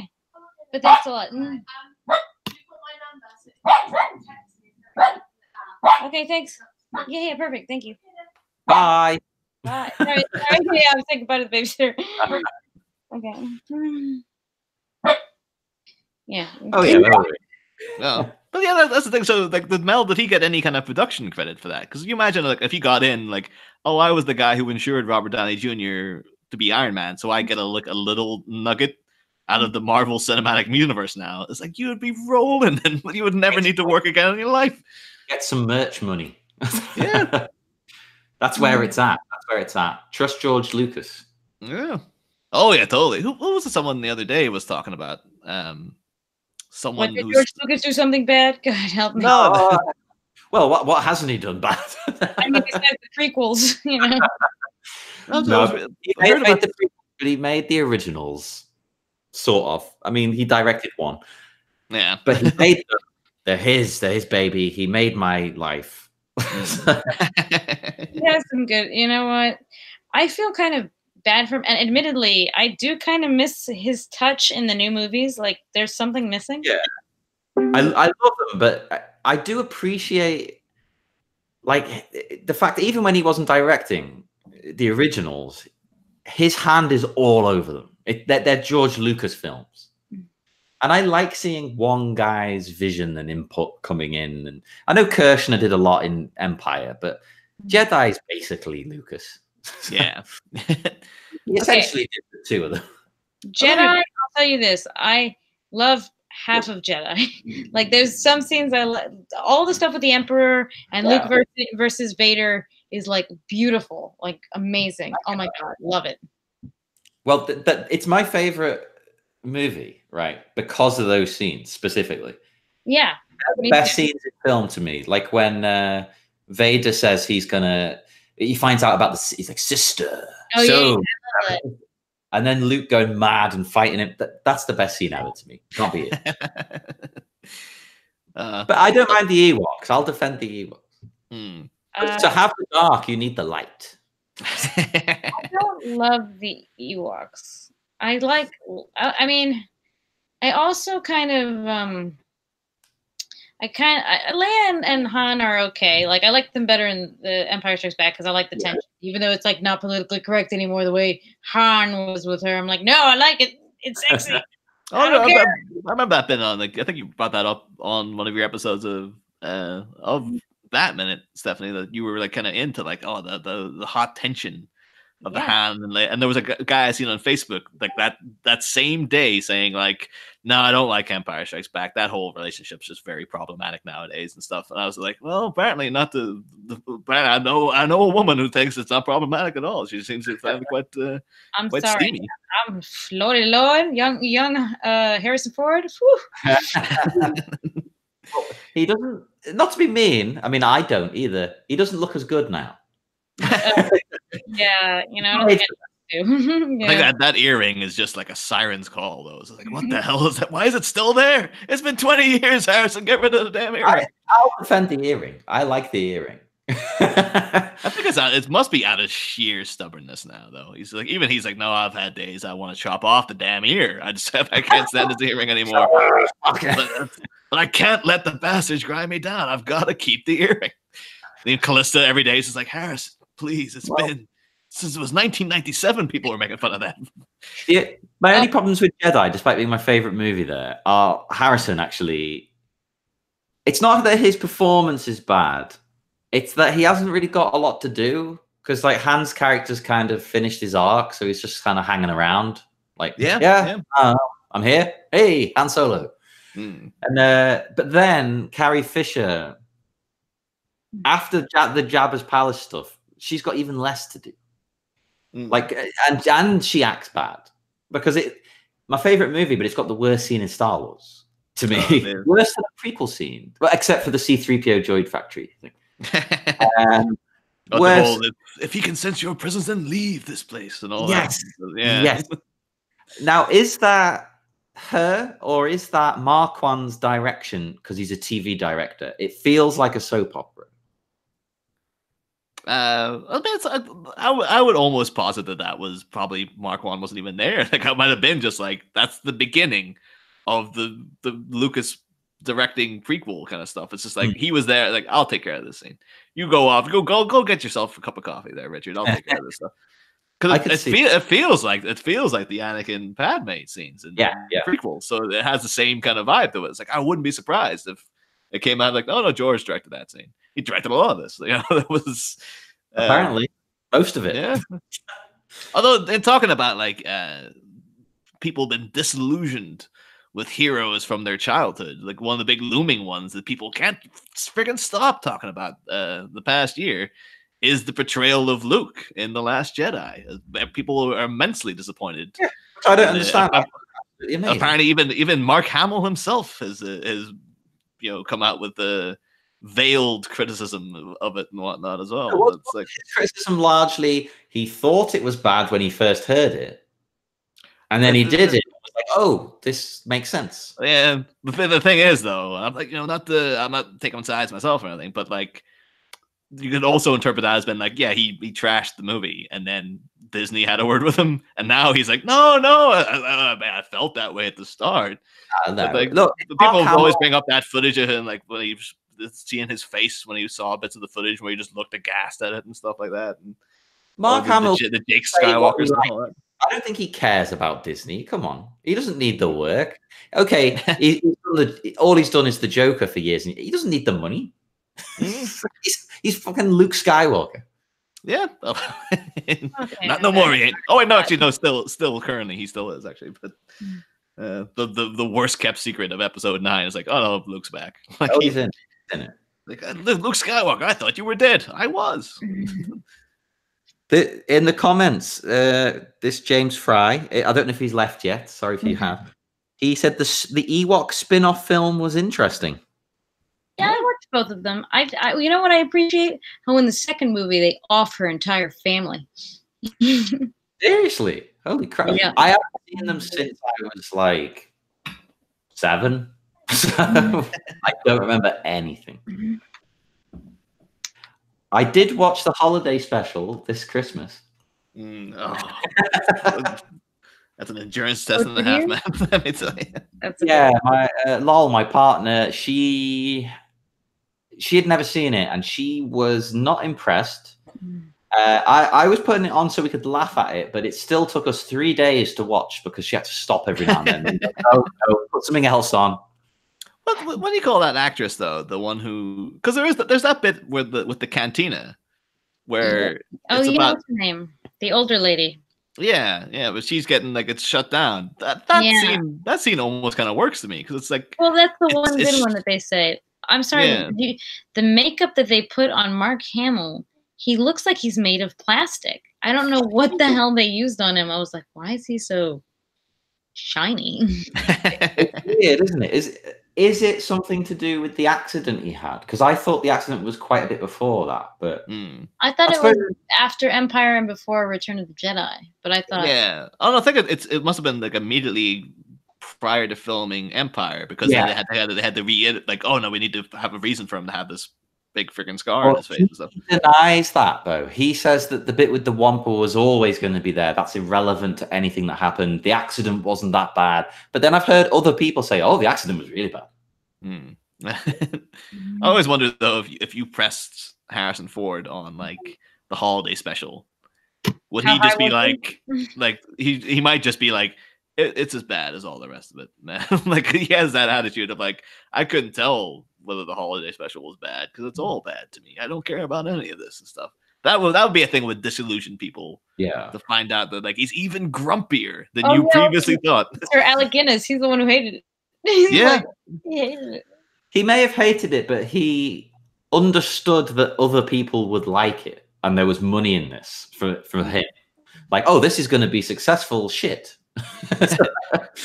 I mean, I've had a kind of similar disillusionment. It's not hit me all that hard, but like in going through Batman Returns, because we're because we're talking about like so many people who love that movie and stuff, and then the more you read up about like Danny Elfman hates the music to it, he's just like, oh no, it's a complete mess. It's it's absolutely the mix is wrong. That's a travesty of the soundtrack and stuff. You're like, what are you talking about? It's amazing. And then like Tim Burton's like, nah, I did not have a pleasant time making that movie. And then Michael Keaton's just like, I didn't want to do that. I only did that movie to secure money for a land deal. I don't care about Batman Returns. And you're like, I don't want to know this about it. Like, I want you all to have loved this movie and stuff. Well, I think Burton and Elfman, you can let off the hook with that because what artist is happy with their work? Like no one we know who does art or music or anything, none of them actually like what they produce. Oh yeah, like my series that I've made that should be released within the next few weeks. I say that for like the past year. It's I had to rewatch it again for like the fucking 25th time because I have to see that if there's any mistakes in it. Yeah. And like there's scenes I cringe so hard watching. I'm like, why the fuck did I write that? But other people might watch it and love that bit. You know, the bit that you hate. No, there's quite a few of it where I'm like, oh, my brain literally hurts watching this. But the thing is, like, Keaton seems to have come with the passage of time, much like Harrison Ford, where Harrison seems to be now like he's doing this victory lap of like redoing all the old parts, and I'm like, yeah, I'll be Han again, yeah, I'll be Deckard again, all this, I'll do another indie movie and all this stuff. Like Michael Keaton now he's very much like I'm Batman. Like, hey, none of this Ben Affleck crap. Batman's always been me. Ben Affleck, what the hell happened? Did he quit or did they fire him? I've heard both versions. Also, I think apparently he is still going to be. He's not going to be Batman in this Matt Reeves movie because they're casting younger. Yeah, but I heard that he's not in it at all anymore. I've heard.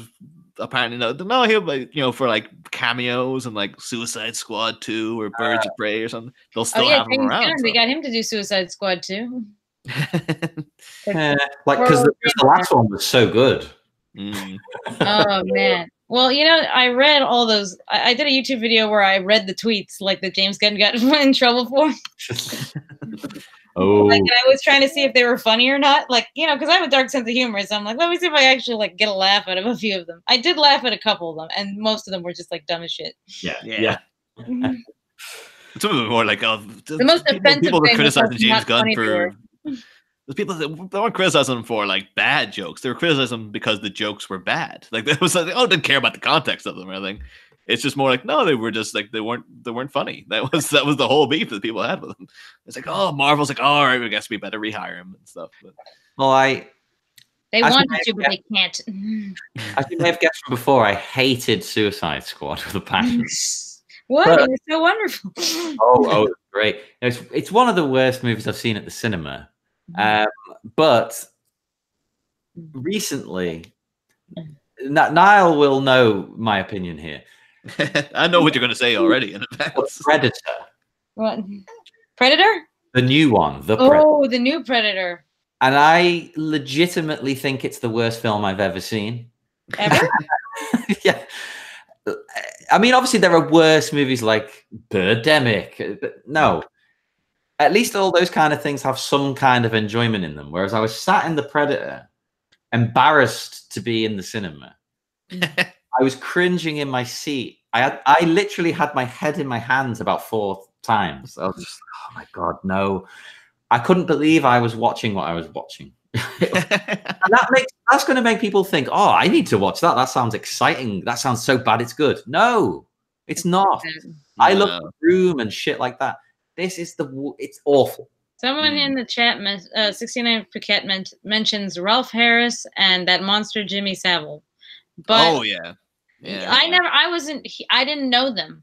So like, I will say, Rolf did hit me. Actually, that was one that I remember as the news was breaking. That did have, because Savile didn't affect me at all. I wasn't of that generation, so like I was kind of like, oh yeah, it's horrible news, but it's more like I could look at him and be like, yeah, I would have assumed myself. I wasn't part of the generation to be like, he wasn't part of my childhood or anything. And Rolf Harris was like, as breaking news was like, oh, this is devastating. Like, I don't want to know this about this man. I don't want to. It's just horrible that you can see they could do these things and stuff. But he got worse even in prison. He's making things worse for people.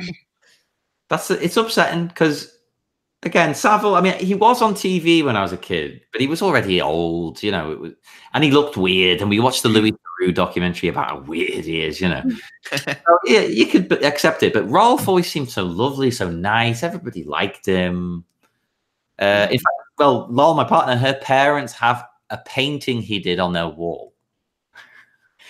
And still there, or like, are they like, oh, do we have to take this down? Or? Oh God, they probably did.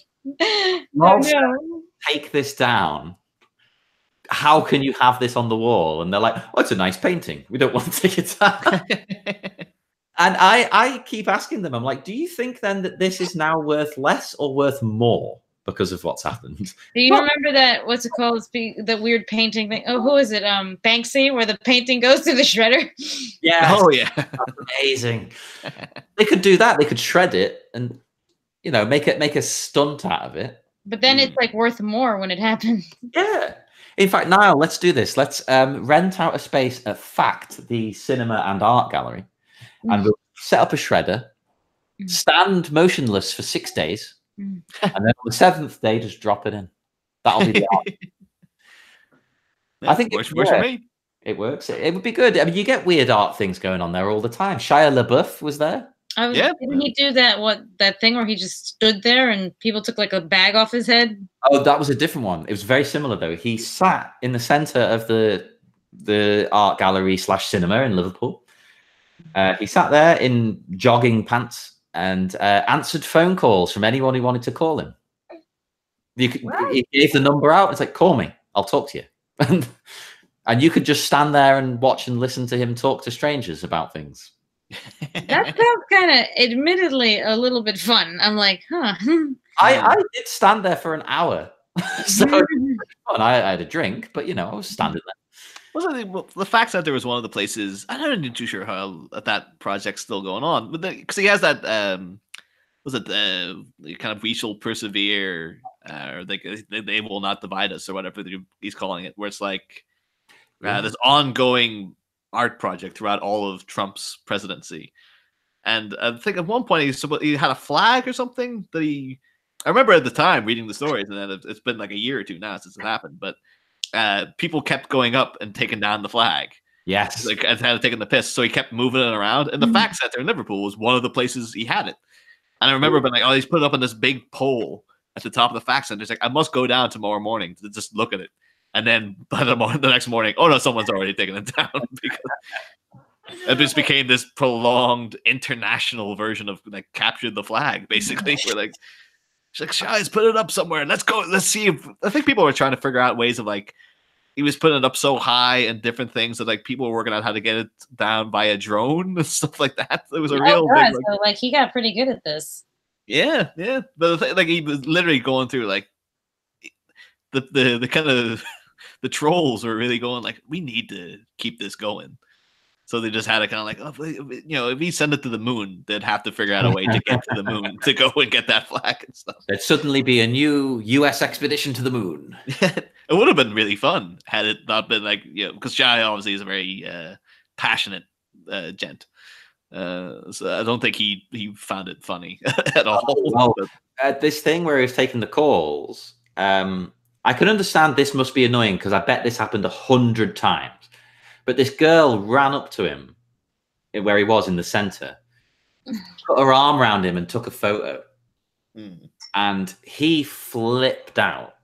He was like, have some respect. Leave me alone. And he stormed off and didn't come back for 20 minutes. I mean, come on. Don't shame someone for a selfie. I agree. But I also kind of see his point. Imagine if that was like the 600th that weekend, it'd be like, oh my fucking God. It would get a bit much after a while, I think. Oh, for the record, people, I am off screen changing my daughter's diaper. Okay. Do we have a running commentary? But no, Shia did say when he came back, he's like, look, I'll happily take photos with you after when I'm done with this. Just don't run up and just take them like that. Oh, that's actually reminds me again in the fact center.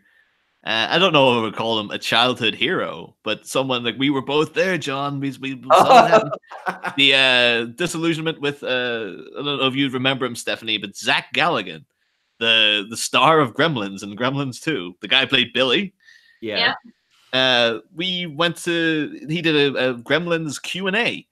And that was very disillusioning because I always had a thing where like I always wondered whatever happened to Zach Galligan. And I was like, oh, if I could ever go, if there was ever a comic convention, he was there, I'd have to go meet him just to be like, oh, what are you up to, dude? Like, why didn't Zach Galligan's career take off the way that it did? And then I kind of had the opportunity, and it wasn't all that gratifying an experience because he came off like a bit of a dick, really. I thought did. Yeah, but he did. Like they had a screening, and then he came out. Like me, John, and John's partner were there, and amongst about like probably like maybe 300 more people or so.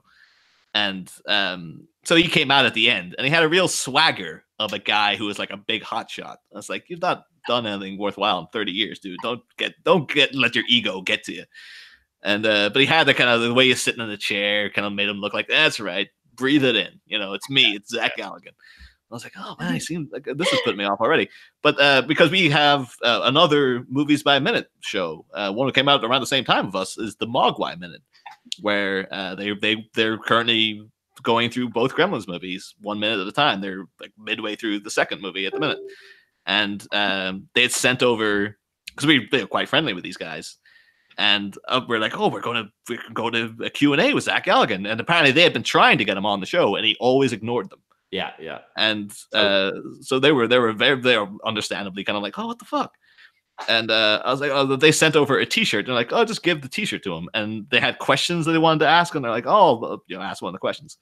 So then, obviously, during the Q&A segment, I went up, and was like, all right, I think I might have been the first person there to be like, hey, Zach, it's me. And like, mentioned all that. Mentioned like, oh, there's a show going through Gremlins a minute at a time, et cetera, et cetera.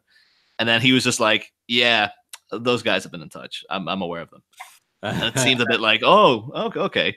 And then I asked him one of their questions, and he was all right with that. And he's like, okay, fair enough. And then at the end, I was like, oh, I'll go down and give him the T-shirt and stuff because he was doing like photographs and stuff at the end.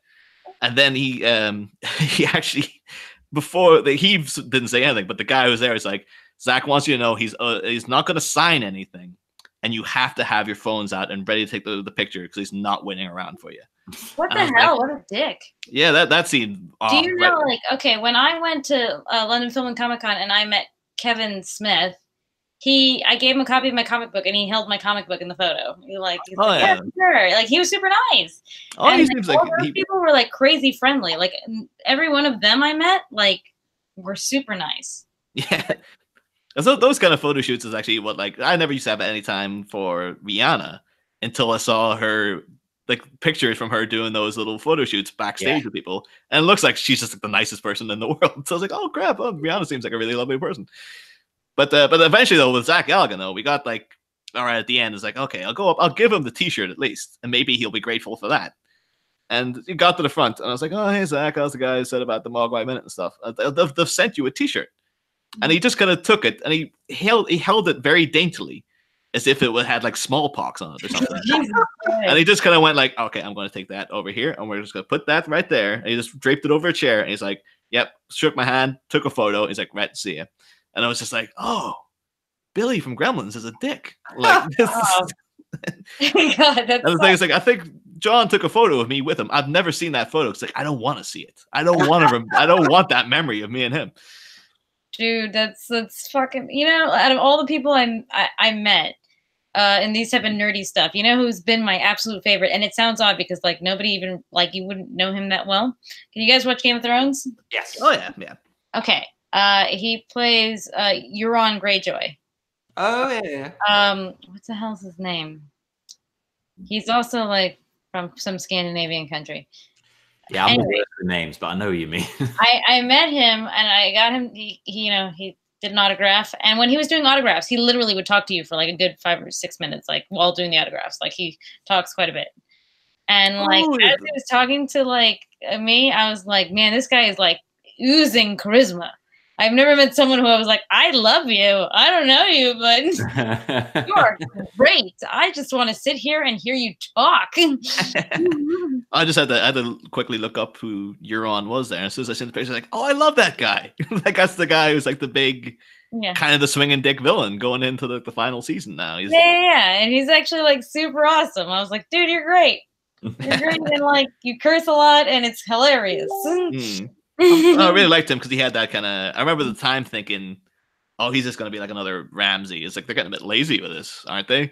And then he had that kind of real rock star swagger with like the leather trousers and stuff. And he seemed to be such a dick, like he was just deliberately winding everyone up around him and stuff. It's like, oh no, I do like him. Like he's actually pretty fun.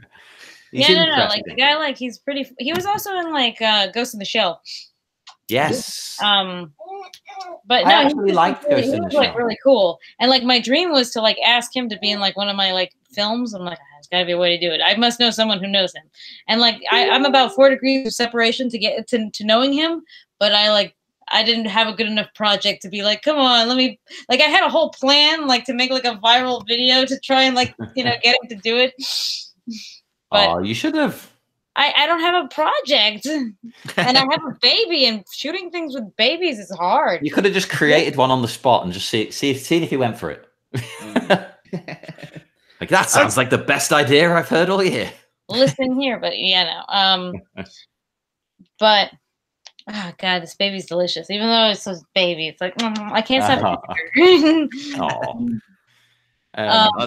I'm up the minute I'm currently like I'm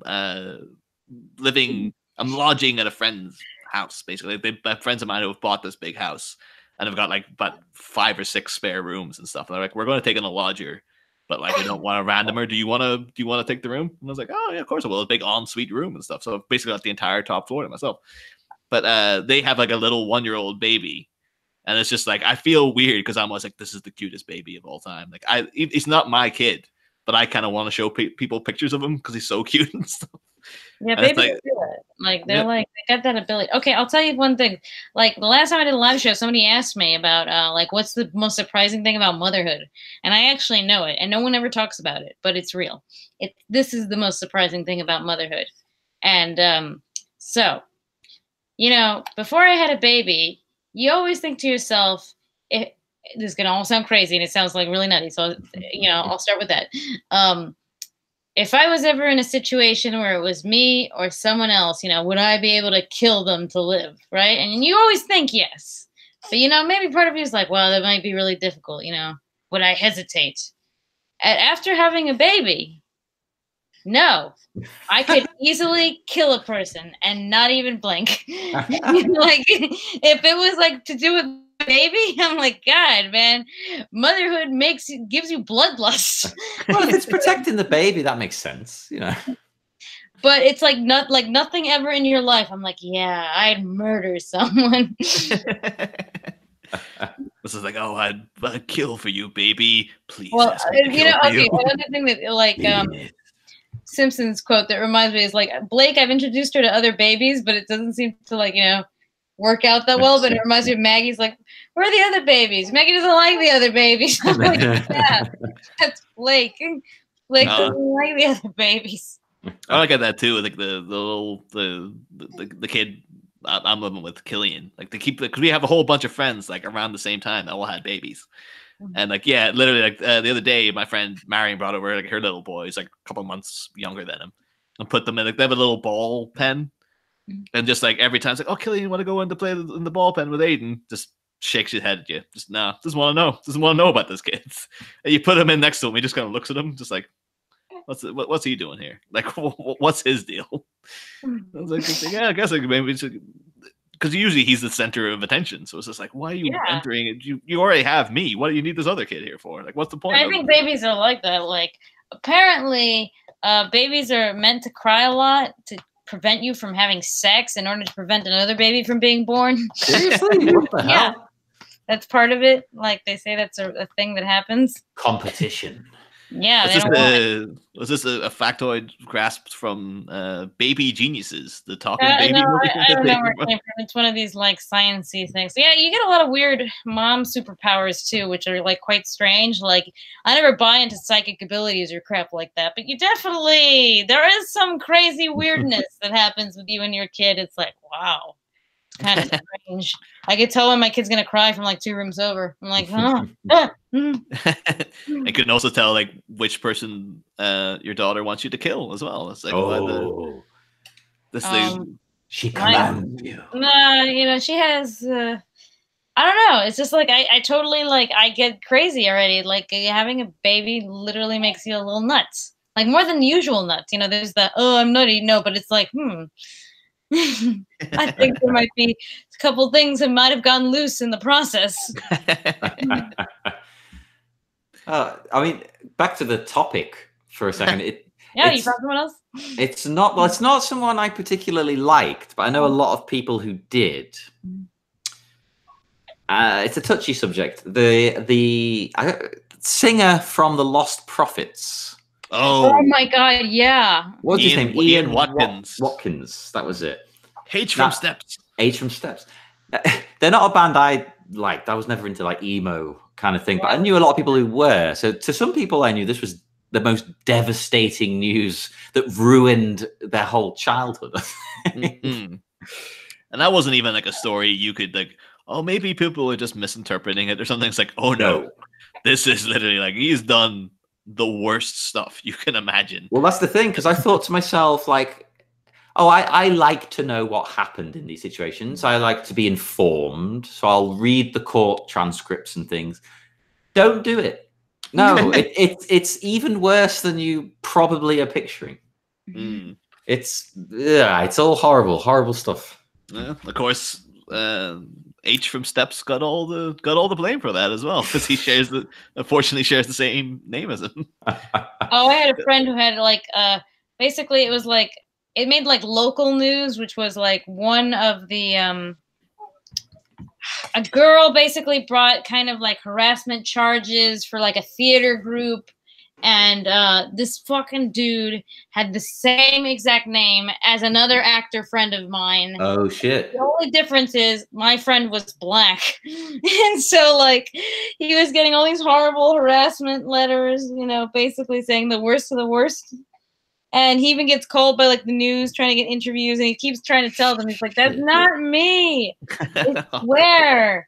And they're like, yeah. Like, no, look at me on Facebook. I am a black man. That's what you would say. This reminded me though of like, was it when maybe the second to last Mission Impossible, or maybe no, I think it might have been the Caffinejedi rocks. I do, don't I? No, go ahead. Oh, yes, you do. Wise words. In a typical example of Irish local newspapers. where because I think the villain in the last Mission Impossible movie was called John Lark, and basically there was an entire page in the local paper of like local man has same name. And it was like a guy's like, there's a local in Shaban called John Lark as well. And it's just him in an interview, but like, right, that's yeah, what makes the news. it's kind of weird. I mean, admittedly, like my Airbnb made the news when like those heroin dealers got busted. Oh shit! Was that one of yours? Yep, that was one of mine. Oh my god! And I had like an incident like today, actually. Oh, that's right. I saw the yeah. Do you want to go into that, or is that yeah, like I need to? Story because it's kind of funny. It's a pending case.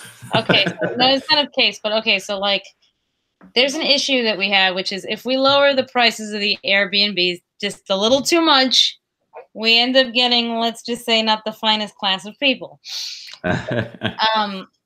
So, like a couple like days ago, it happened. Like we got some people, and I was like, they were friendly, but I'm like, these people look like they're on drugs. And they left, and the house, the place was kind of a mess.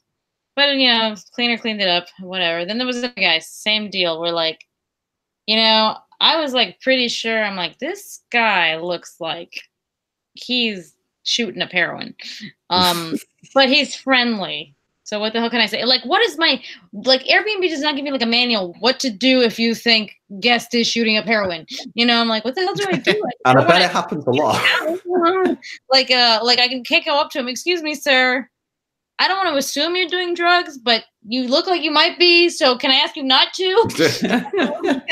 So Please anyway, don't.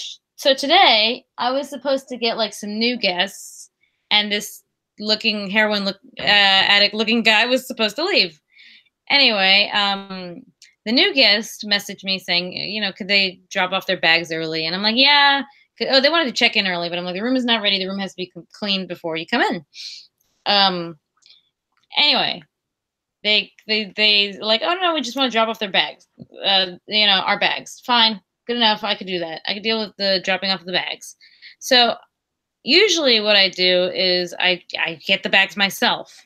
What I did not realize is that rather than ringing the doorbell for me, they rang the doorbell for the guest that was still upstairs, you know, our junkie guest. Junkie guest, because he's friendly, proceeds to let them in and lets them go all the way to the top room where he's staying and says it's okay for them to leave their bags there. And I'm like, okay.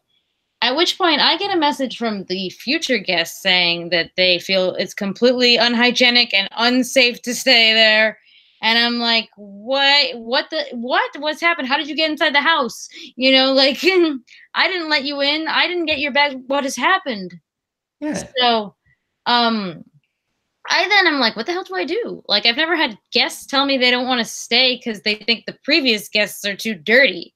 You know, the room hasn't been cleaned yet. What can I, you know? And they're like, yeah, no, yeah.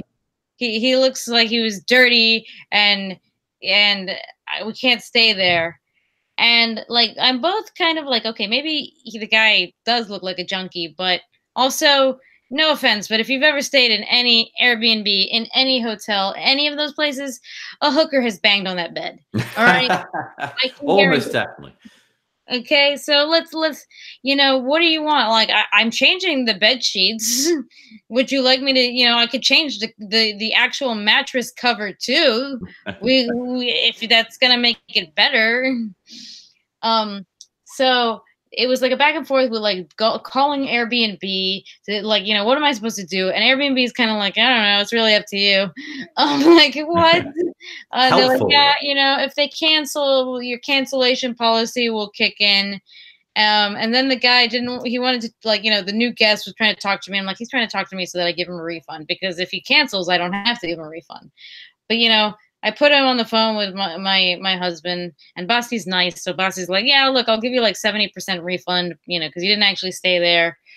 But to me, like, I would have been a dick. I was going to be like, off, man. You know, you didn't even give me a chance to clean the room. What do you expect? Like, I can't buy you new furniture because the previous guest stayed there.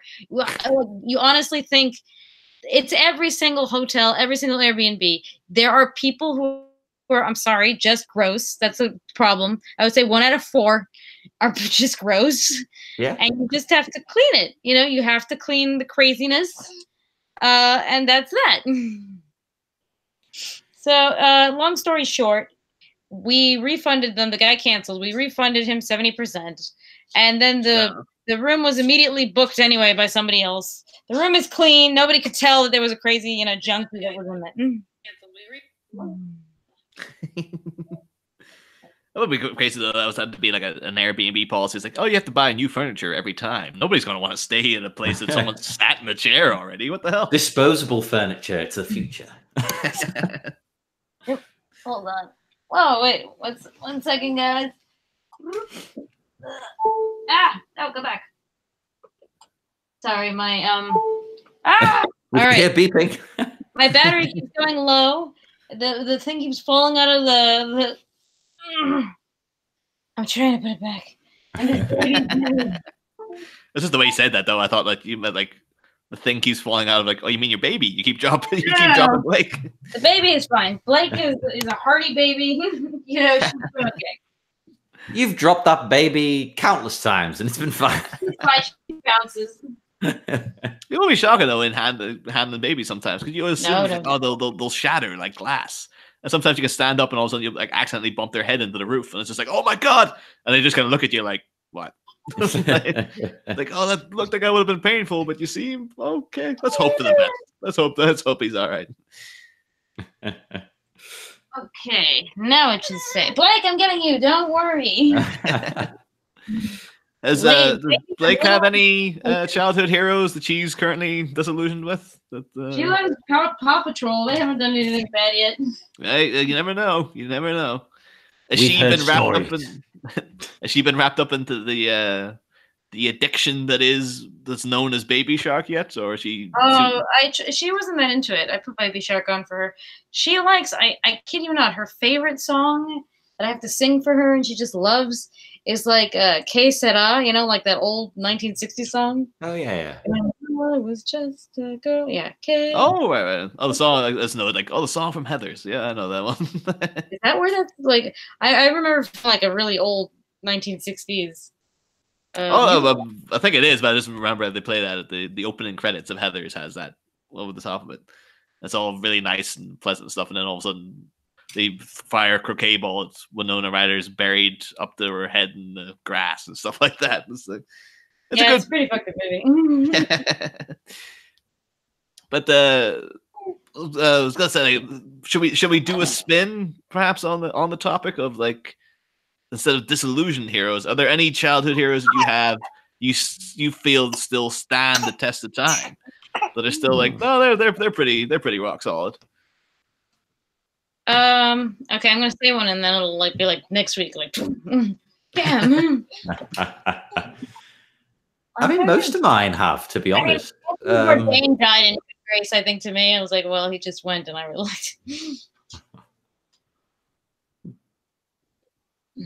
Ooh, I thought there was going to be something else there. It's like, what's well, I'm trying to think. I mean, most of mine are still fine. I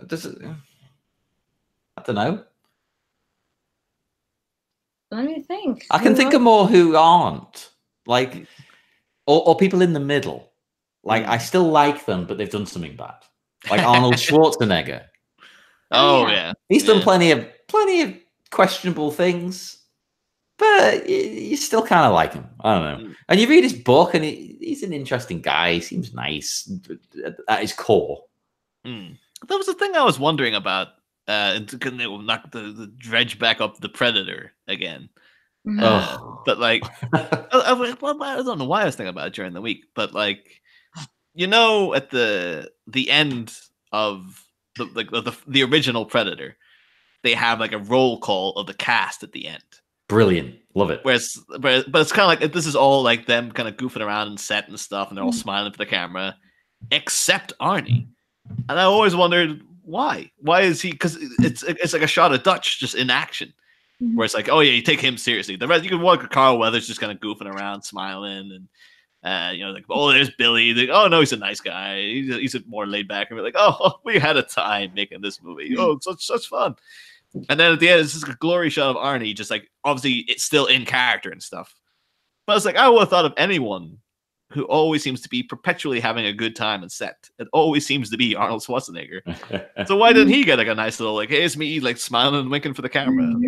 Like, what was the mentality behind that?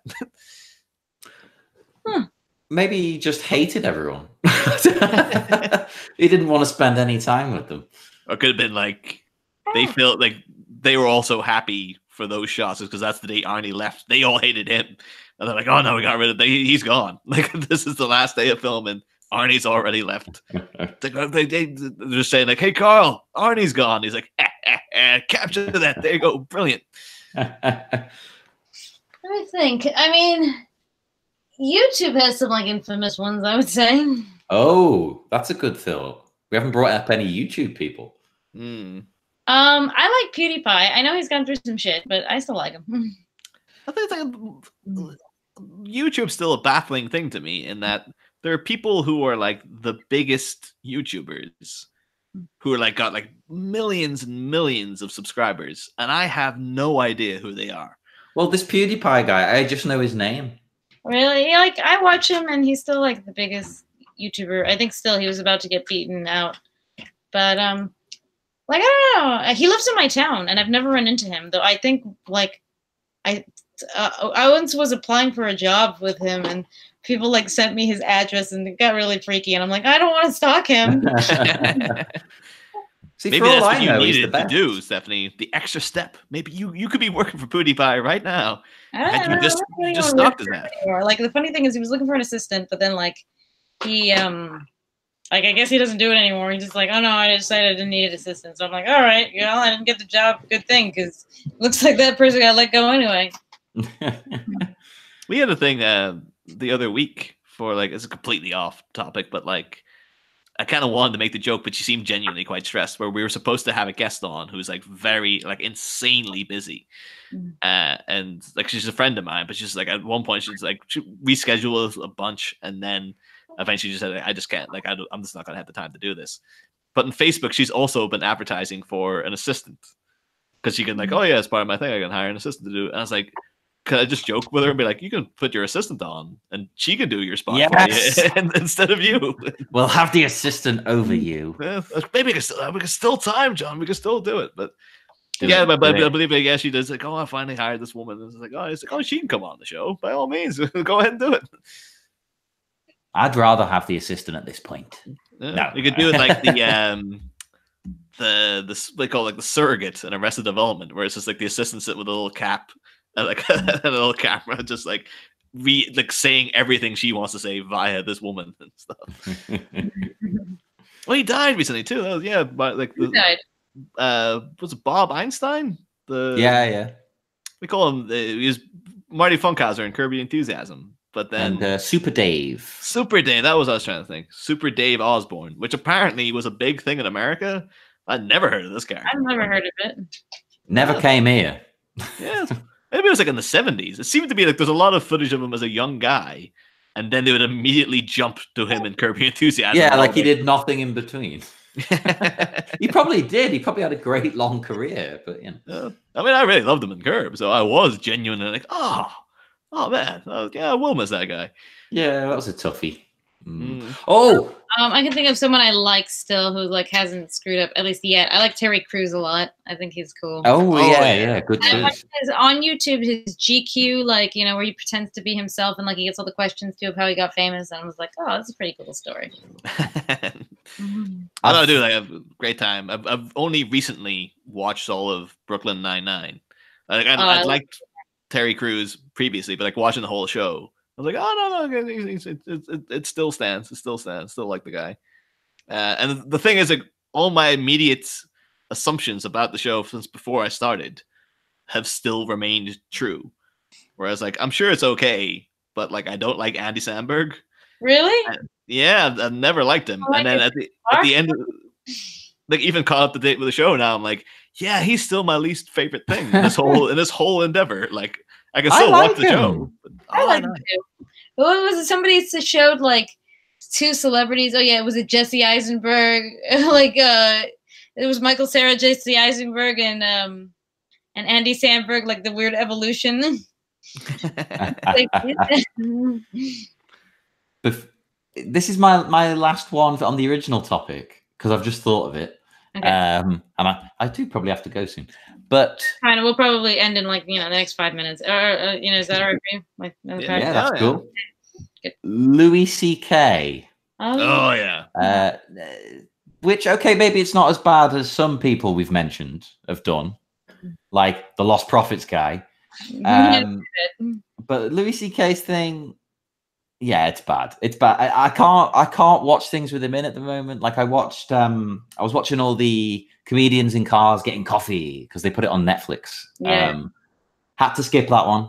Couldn't bring myself to watch it because I mean, what he was doing. Say if it's mutual. I don't want to be too explicit. If it was mutual, both parties were interested. Okay, cool. You do you. And sometimes that was the case. Sometimes it was agreed upon. Yeah, you can do that. That's great. But then other times it wasn't. And then there's the problem of he would ask people who he had hired, like in small roles and stuff, if he could do that. And they kind of feel obliged to say yes. Yeah, that's the thing. I think, okay, like I have mixed feelings about the whole Me Too movement, but I would say overall it was positive. Yeah. It was good that it came. I think that it needed to be said. I think that, there's a lot of shit that was going down for years, forever, and it's good that, we finally at least attempt as a society to be like, yeah, that's not acceptable. Yeah. Yeah.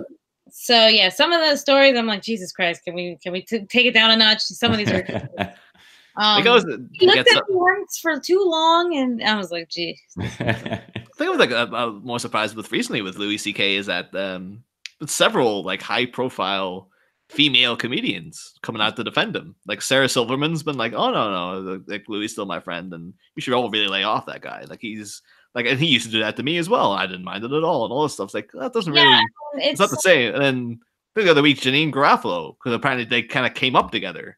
Like 90s comedy, and she was like very passionate, like leave Louis C.K. alone, leave him the fuck alone. I think the people who get into these positions sometimes, they don't realize that especially in Hollywood or anything like that, that somebody younger or somebody like trying to come up, like they're really like trying to show their all, and it's all about selling yourself more than it is selling your talent. It's selling you.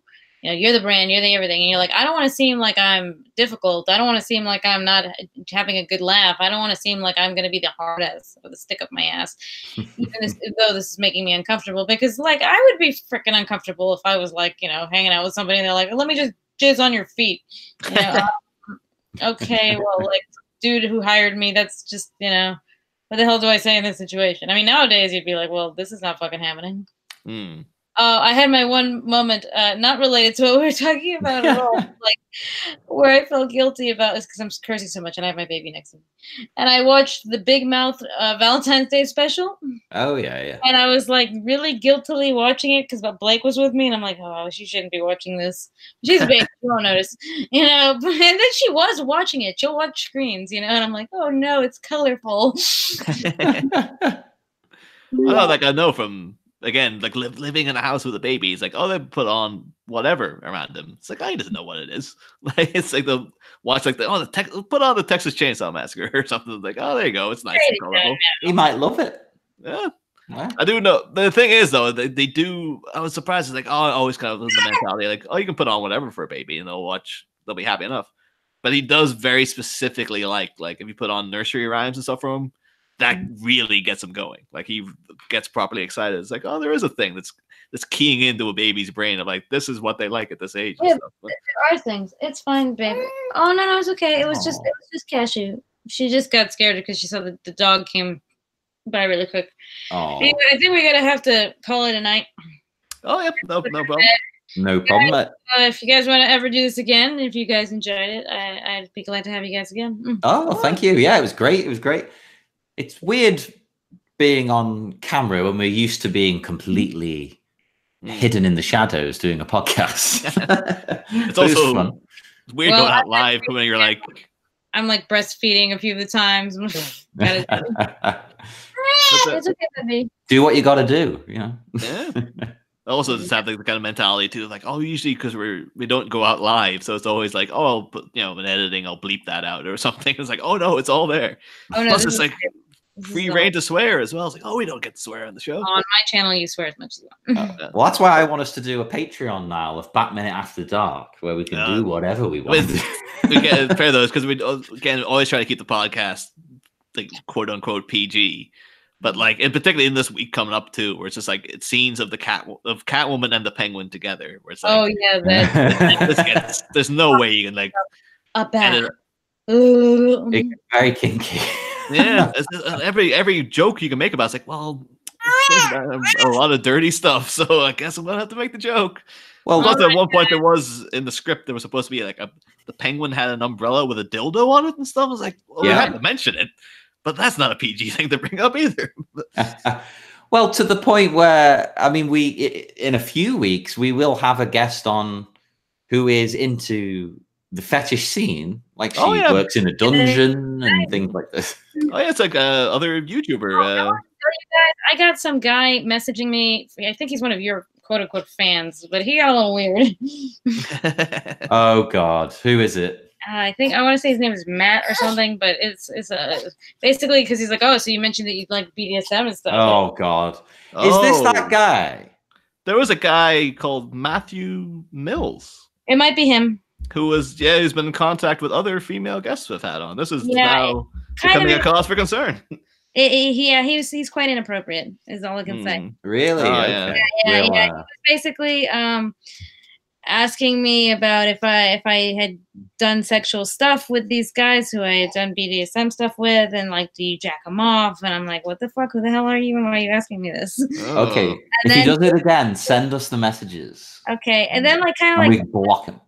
He did say like he started asking me if I did porn, and I was like, what? Like, not to be an asshole, but I was like, because I shoot stuff, and I'll take any job, assuming it doesn't weird me out too much.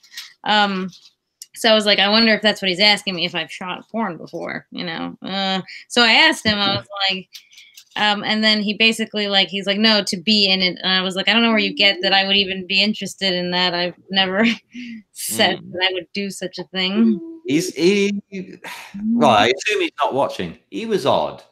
He sent me a message as well. Much less explicit, but he was like, oh, you look really hot in this picture. He did like the friend of mine did message him like, oh, this guy's been messaging me. I was like, oh, I don't think he's messaged anyone else. So maybe he was just trying to be friendly or something like that. But like, this is beginning to be a legitimate concern. I'm sure we'll have to figure out something to do because we can't have that happening. So. We can block him from all the pages. Like he can still listen to the show.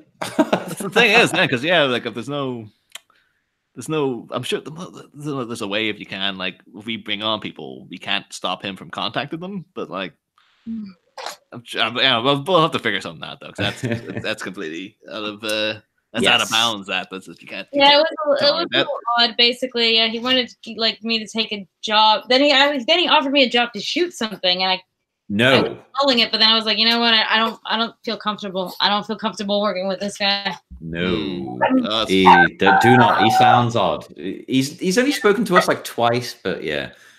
We have a message here before we go from Taggart, who I know who that is. Oh, who says my only kink is playing video games platonically with Batman-related podcasters. You're sick, Taggart. You're sick. He's sick because you keep trying to get me to play games, and this is the only time I could possibly have done it. But I signed up to this first, so so sorry. You're gonna get caught out now, John. It's like, oh, you're going straight to bed after this as well. There's no. I'm going to have family time after this. I need to do that. Be a mother. Motherly responsibilities. Oh yeah. Well, of course, I want to keep you getting your hair any longer, Stephanie. But thanks very much for having us. It's been a lot of fun. Oh, thank you guys for coming on. Let's do it again at some point.